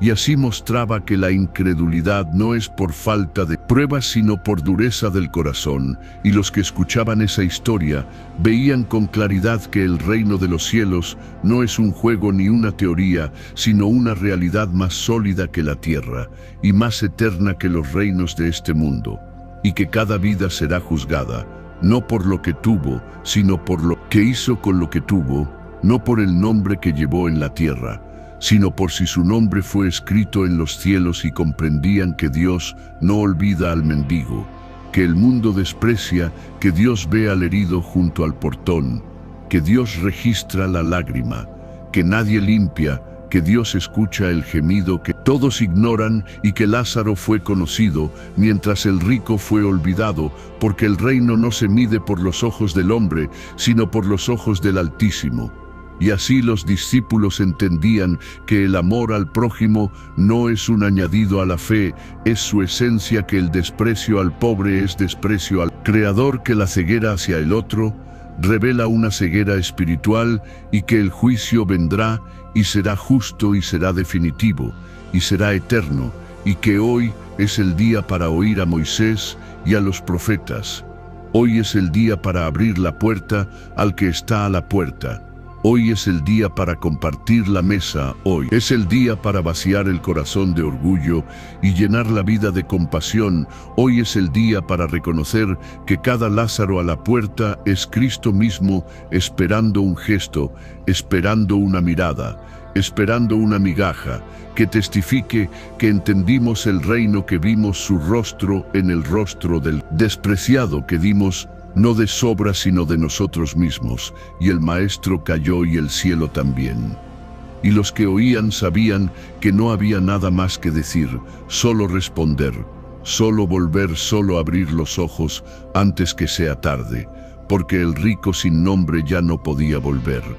Pero los que oían aún podían ser conocidos en el cielo, y eso lo cambia todo. Capítulo 10. El juez injusto, la viuda insistente, y la fe que grita en la noche. Y les refirió también Jesús una parábola sobre la necesidad de orar siempre y no desmayar, diciendo: había en una ciudad un juez que ni temía a Dios ni respetaba a hombre. Había también en aquella ciudad una viuda, la cual venía a él diciendo: hazme justicia de mi adversario. Y él no quiso por algún tiempo, pero después dijo dentro de sí: aunque ni temo a Dios ni tengo respeto a hombre, sin embargo, porque esta viuda me es molesta, le haré justicia, no sea que viniendo de continuo me agote la paciencia. Y dijo el Señor: oíd lo que dijo el juez injusto. ¿Y acaso Dios no hará justicia a sus escogidos que claman a Él día y noche? ¿Se tardará en responderles? Os digo que pronto les hará justicia. Pero cuando venga el Hijo del Hombre, ¿hallará fe en la tierra? Y así hablaba el Maestro con voz que atravesaba los muros del entendimiento humano, porque cada palabra suya era semilla de eternidad, y en esa parábola no solo revelaba el carácter de un juez corrupto, ni la desesperación de una mujer olvidada, sino que desnudaba la naturaleza del reino y la urgencia de una fe que no se rinde, y el rostro de la viuda no era solo el de una mujer abandonada, sino el de todos los que no tienen poder, el de todos los que han sido heridos por el sistema, por la injusticia, por la indiferencia, el de todos los que no tienen con qué comprar un favor, ni cómo imponer su voz, pero que tienen algo que el mundo no puede silenciar: la perseverancia y el clamor y la determinación de no dejar de pedir. Y ella no tenía aliados, ni influencia, ni posición, pero tenía causa, tenía adversario, tenía urgencia, y se presentó, no una vez, sino muchas veces, tantas veces que el juez, que no temía a Dios ni respetaba a hombres, se hartó, y no por compasión, sino por cansancio. Le hizo justicia, y en esa figura el Maestro provocaba un contraste santo entre un juez que no ama y un Dios que es justo, entre una autoridad corrupta y el Altísimo que escucha, entre una resolución forzada y una respuesta llena de misericordia, y preguntaba: ¿y acaso Dios no hará justicia a sus escogidos que claman a Él de día y noche? Y esa pregunta era más fuerte que cualquier argumento, porque no era solo promesa. Era garantía, porque si un juez injusto cede ante la insistencia, ¿cuánto más el Padre Celestial, que conoce los corazones y ama a los suyos, no escuchará su clamor? Y esos escogidos no eran los que oraban una vez, sino los que no cesaban de orar, los que lloraban en la noche, los que gemían sin palabras, los que velaban mientras todos dormían, los que levantaban manos temblorosas al cielo. No porque fueran fuertes, sino porque sabían que solo Él podía responder. Y a esos Dios no desprecia y no olvida, y aunque la respuesta se tarde a los ojos del hombre, el cielo se está moviendo en su favor y la justicia viene. No por mérito, sino por elección, porque Dios ha determinado hacer justicia a los suyos. Y el Maestro añadió: ¿se tardará en responderles? Os digo que pronto les hará justicia. Esa palabra pronto no siempre significa rápido, según el reloj humano, sino seguro, según el consejo eterno, porque el Dios que oye no siempre responde de inmediato, pero nunca olvida. Y cuando responde lo hace con poder y con verdad y con propósito. Y por eso el Maestro concluyó preguntando: cuando venga el Hijo del Hombre, ¿hallará fe en la tierra? Y esa pregunta resonaba como una campana en el alma de los discípulos, porque mostraba que el problema no era si Dios respondería, sino si el corazón humano seguiría creyendo mientras espera, y esa fe que Él busca no es la que se enciende en la emoción, sino la que permanece en la noche, la que no se apaga en la demora, la que no se marchita en el silencio, la que insiste aun cuando no ve, la que no se suelta, aun cuando no entiende, y la que sabe que el carácter de Dios es justo, aunque el tiempo de Dios sea misterioso. Y los que oían sabían que esa viuda era la imagen de la Iglesia, que clama la figura del justo que sufre la sombra de todos los que han dicho: Señor, hazme justicia. Y no han visto aún la respuesta. Y el Maestro les decía: no desmayen, no dejen de orar, no se detengan aunque el cielo parezca callado, porque el Dios que parece tardar vendrá con justicia y recompensará la fe que no soltó su promesa. Y en ese clamor de la viuda se encontraba la historia de Israel, que esperó siglos por el cumplimiento de la promesa, y la historia de Ana, que clamó por un hijo y no dejó de orar hasta que Samuel fue concebido. y la historia de Elías que se postró 7 veces hasta ver la nube pequeña, y la historia de Daniel que ayunó 21 días hasta que el ángel rompió los cielos, y la historia de todos los mártires que murieron esperando la redención eterna, sabiendo que aunque sus cuerpos cayeran en tierra, sus oraciones llegarían al trono de Dios y serían incensario perpetuo delante del Cordero. Y así el Maestro enseñaba que la oración no es una fórmula ni un ritual, sino una lucha de fe, una constancia de amor, una demostración de confianza en el carácter del Padre, y la parábola mostraba que a veces parece que Dios se tarda y que el adversario prevalece y que la injusticia triunfa. Pero no es así, porque aunque la noche sea larga, el amanecer está decretado, y el que siembra con lágrimas recogerá con gozo, y el que espera verá la gloria, y el que no se rinde abrazará la promesa. Y por eso los discípulos comprendían que la verdadera batalla no está afuera, sino dentro, que la lucha no es contra carne ni sangre, sino contra toda voz que dice que no vale la pena orar, contra todo cansancio que dice que no tiene sentido esperar, contra todo temor que dice que Dios se ha olvidado. Y el Maestro, con esa parábola, ponía en sus corazones un fuego que no podía ser apagado, porque les decía: orad, sin cesar velad en todo tiempo. Estad firmes, no os canséis de hacer el bien, porque a su tiempo segaréis, si no desmayáis. Y les daba el secreto del reino, que no es para los veloces, sino para los perseverantes, que no es para los fuertes, sino para los que creen, que no es para los que entienden todo, sino para los que no dejan de clamar. Y así el Maestro les dejaba una promesa que era más que palabras, era vida, porque en el rostro de aquella viuda estaba el rostro de toda generación que ora en medio de la aflicción y que no será avergonzada, porque el Dios de justicia ha oído y responderá.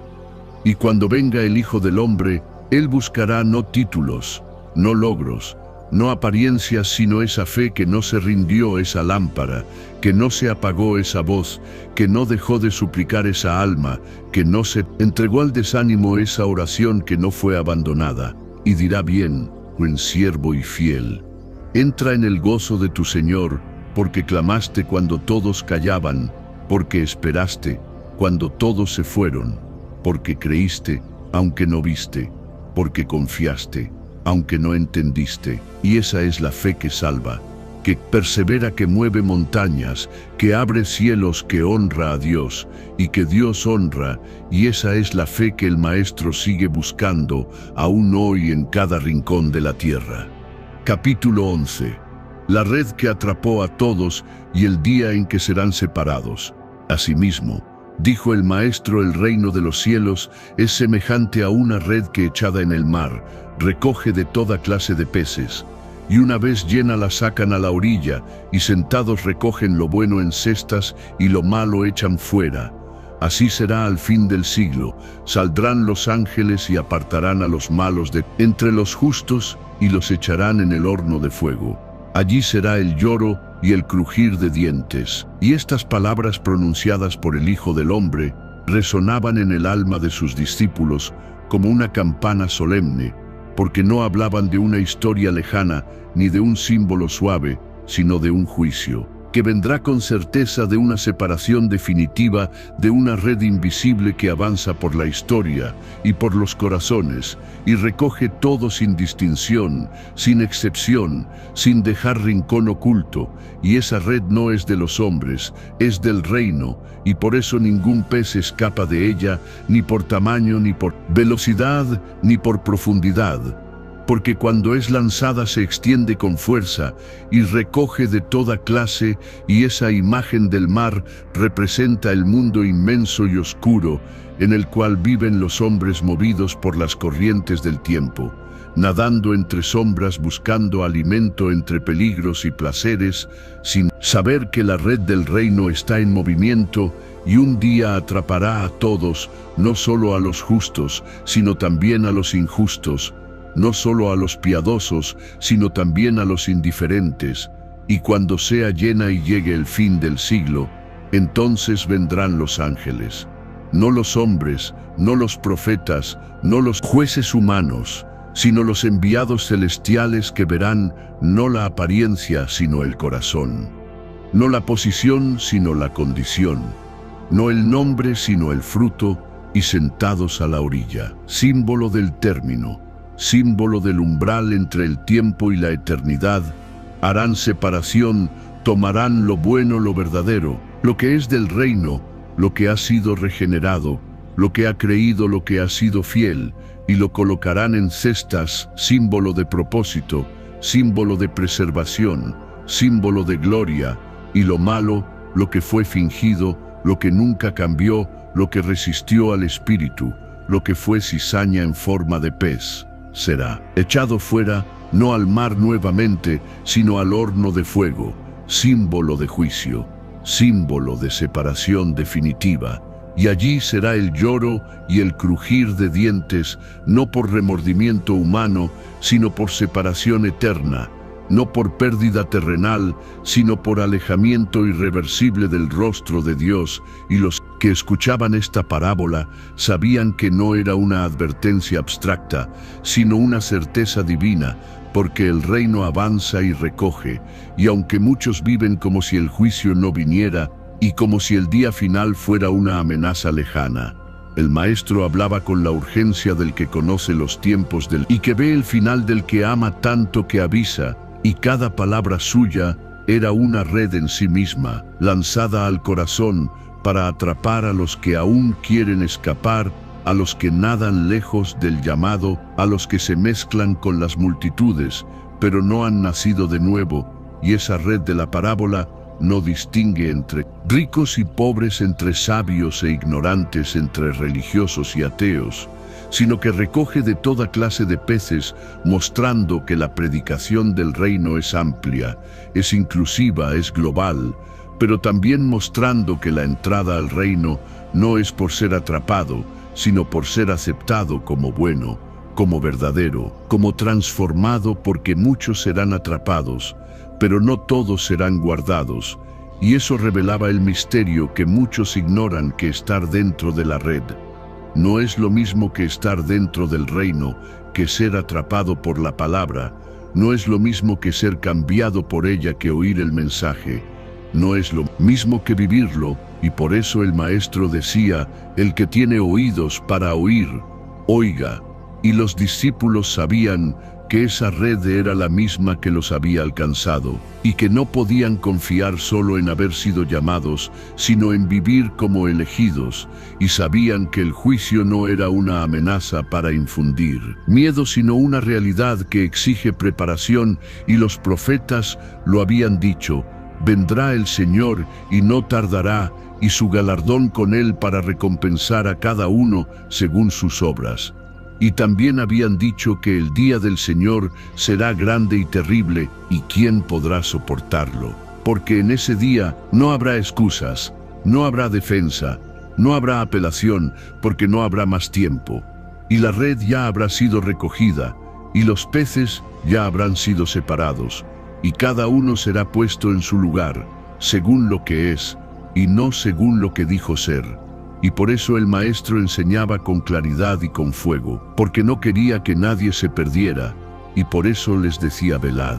porque no sabéis el día ni la hora, y sed hallados fieles y vivid como siervos vigilantes, porque el reino viene y viene con justicia, y con gloria, y con espada, y con galardón, y cada alma será medida, no por sus palabras, sino por su fruto, no por su conocimiento, sino por su obediencia, no por sus títulos, sino por su entrega, y los que escuchaban lloraban, no por temor humano, sino por convicción espiritual, porque sabían que el tiempo es breve y el alma es eterna, y comprendían que la red ya está siendo arrastrada, que cada día cuenta, que cada decisión es parte del juicio que viene, y que cada oración es preparación, y que cada acto de justicia es evidencia, y que cada renuncia al pecado es un paso hacia la canasta de los escogidos. Y sabían que el juicio no es injusto,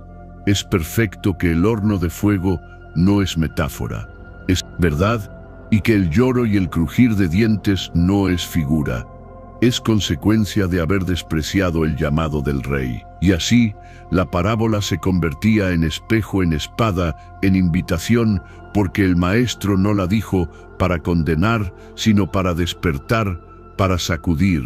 para traer luz a los que aún pueden volver, a los que aún pueden cambiar, a los que aún pueden pedir misericordia. Y así mostraba que la red no se puede evitar,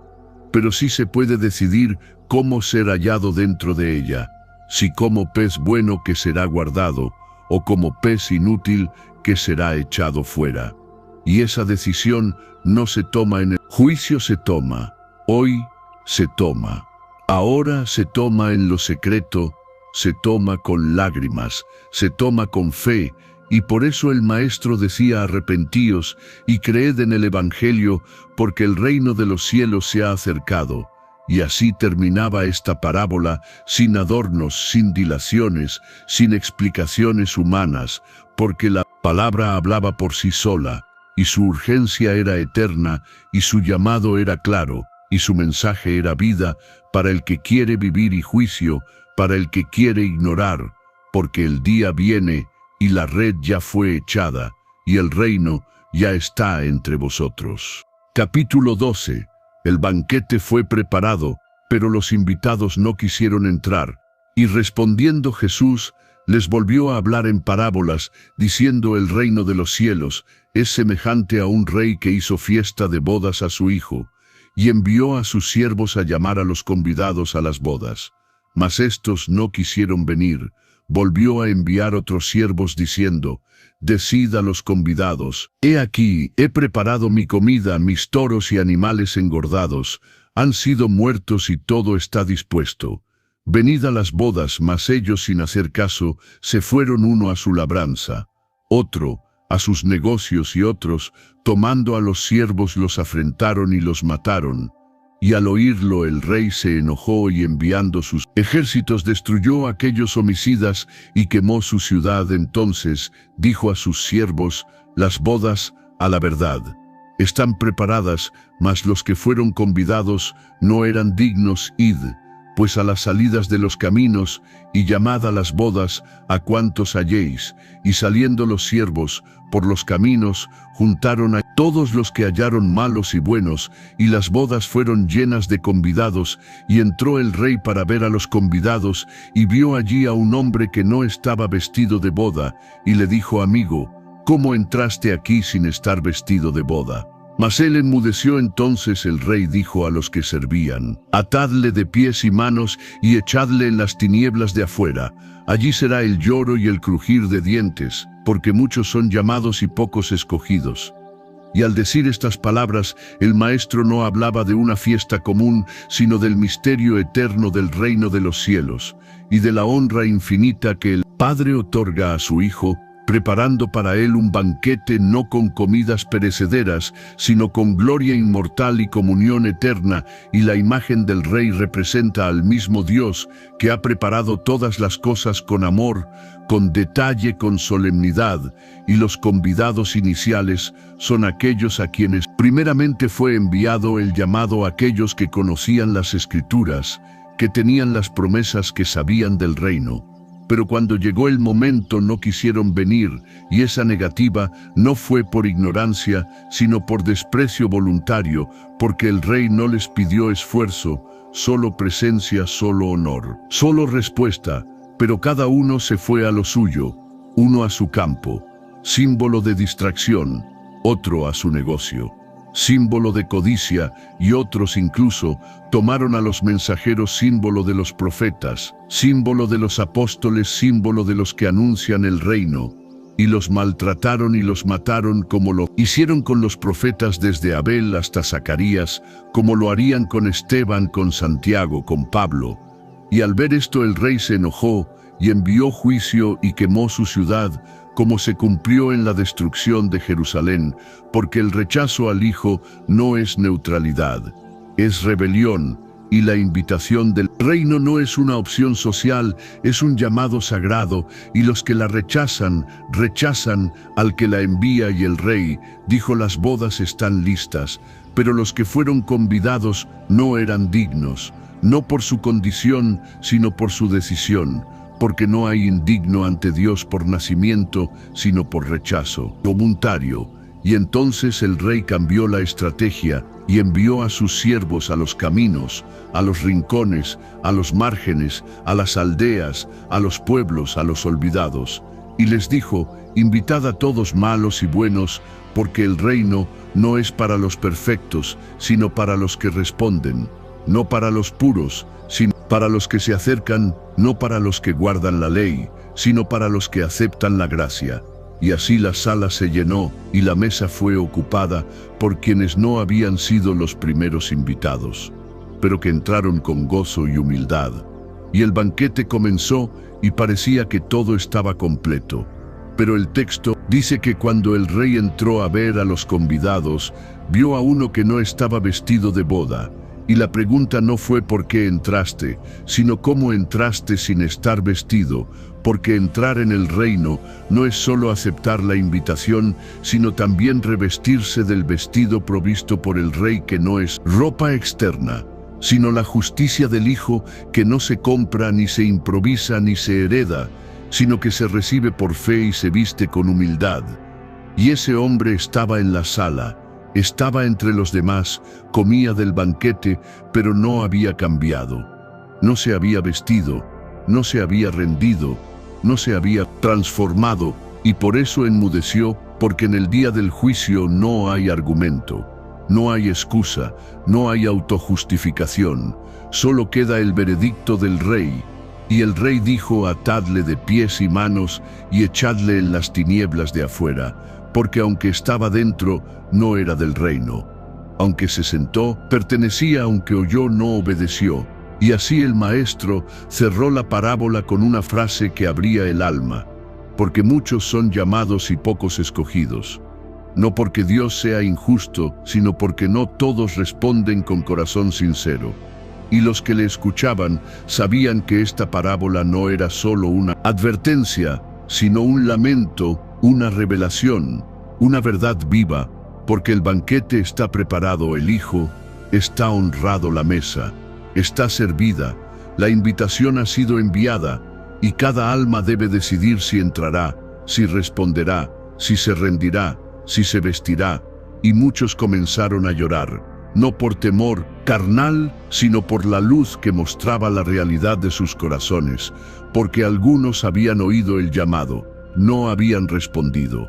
Otros habían entrado, pero no se habían vestido, y otros aún estaban lejos esperando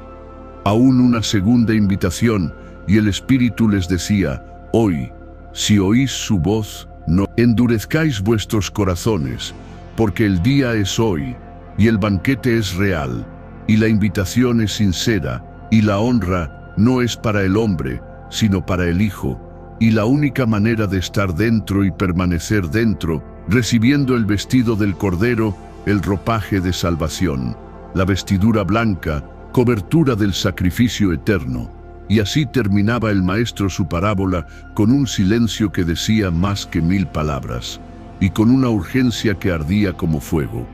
Porque todo está preparado, todo ha sido provisto, todo ha sido cumplido, y ahora el alma solo debe entrar y vestirse y permanecer, y nunca salir. Y entonces el rey salió de la sala, mientras las lámparas aún ardían en silencio, mientras las cestas aún estaban llenas del buen fruto que había sido hallado, mientras las lágrimas de los justos que habían clamado día y noche aún reposaban sobre el altar invisible de su justicia, mientras los vestidos de boda resplandecían como lino fino, limpio y resplandeciente,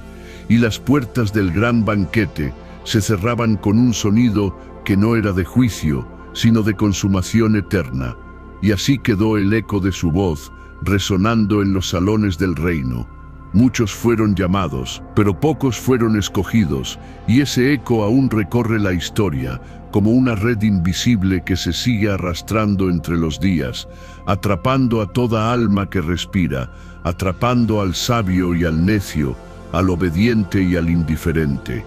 porque no hay lugar donde esa red no alcance. Y cuando finalmente sea recogida, cuando los ángeles se sienten y se paren, no habrá más oportunidades, no habrá más demora, no habrá más excusas, solo quedará la verdad que fue predicada desde el principio, la misma que dijo que el reino era como un tesoro escondido, como una perla preciosa, como una semilla pequeña, como una levadura que todo lo invade, como un juicio que vendrá sin aviso, como una puerta que puede cerrarse para siempre. Y ahora, mientras ese día no llega, el Maestro sigue sembrando, sigue llamando, sigue invitando, sigue advirtiendo, sigue esperando, y esa es la gracia más insondable del reino, que el mismo Dios que puede cerrar la puerta es también el que la mantiene abierta mientras haya un corazón dispuesto, una rodilla doblada, una lámpara encendida, una oración que se atreva a tocar el cielo, un corazón que diga, yo también quiero entrar, un alma que diga, yo también quiero vestirme, un clamor que diga, yo también estoy esperando al esposo, porque cada parábola no fue contada para entretener, sino para confrontar, para despertar, para transformar, para hacer temblar la tierra del alma y volverla a arar con la verdad eterna de Dios, esa verdad que es viva y eficaz, y más cortante que toda espada de dos filos, esa que discierne las intenciones del corazón y revela lo que ningún hombre puede ver. Y si alguna parábola te tocó, si alguna imagen quedó grabada en ti, si alguna semilla fue depositada en tu alma, no la descuides, no la entierres, no la cambies por afanes o por la rutina. Cuídala como lo haría el sembrador. Protégela como lo haría el padre que corre, aliméntala como la viuda que insiste, vístela como el convidado que honra la boda, porque no sabemos cuándo llegará el clamor, ni cuándo será echada la red, ni cuándo se cerrará la puerta, ni cuándo volverá el esposo, pero sabemos que Él viene, y viene con poder, con gloria, con juicio y con recompensa, y el que fue hallado fiel entrará al gozo eterno de su Señor. Pero el que fue negligente, el que no quiso, el que fingió, el que rechazó, el que se burló, será echado afuera, donde será el lloro y el crujir de dientes. Y ahora, en este último instante, imagina la sala del banquete aún encendida, las sillas aún tibias, el rey aún presente, el vestido colgado, la lámpara encendida, la red aún en movimiento, el esposo aún por llegar, y tu nombre todavía sin pronunciar, como una página en blanco que espera ser escrita, como una historia que puede aún doblarse en dirección al reino, porque esta historia, aunque parezca antigua, sigue ocurriendo, sigue hablándose, sigue llamándote, y el que tenga oídos, que oiga lo que el Espíritu dice a las almas, porque las parábolas no terminaron en la Escritura, siguen en nosotros, siguen en ti. Y si alguna vez pensaste que eras solo una historia más, una figura sin nombre, una lámpara sin aceite, un pez en el fondo del mar, una invitación perdida, entonces escucha esta última verdad. El Padre aún está esperando verte entrar, vestido de gloria, con el rostro humillado, con las manos abiertas, con el corazón ardiendo, para decirte como dijo aquel día al hijo menor muerto y resucitado, perdido y hallado, ven, entra, siéntate, este banquete fue preparado para ti, porque ese es el amor del reino, y ese es el misterio que se nos ha revelado, que fuimos llamados no solo a oír, sino a entrar. Si esta serie tocó tu espíritu, y entendiste que el reino es más que religión, comenta abajo, quiero estar dentro, vestido y despierto, y sabremos que eres uno de los que aún tienen la lámpara encendida. Suscríbete si deseas seguir descubriendo más verdades escondidas en la palabra, y comparte este video con alguien que aún está afuera, para que también sepa que el banquete aún lo espera.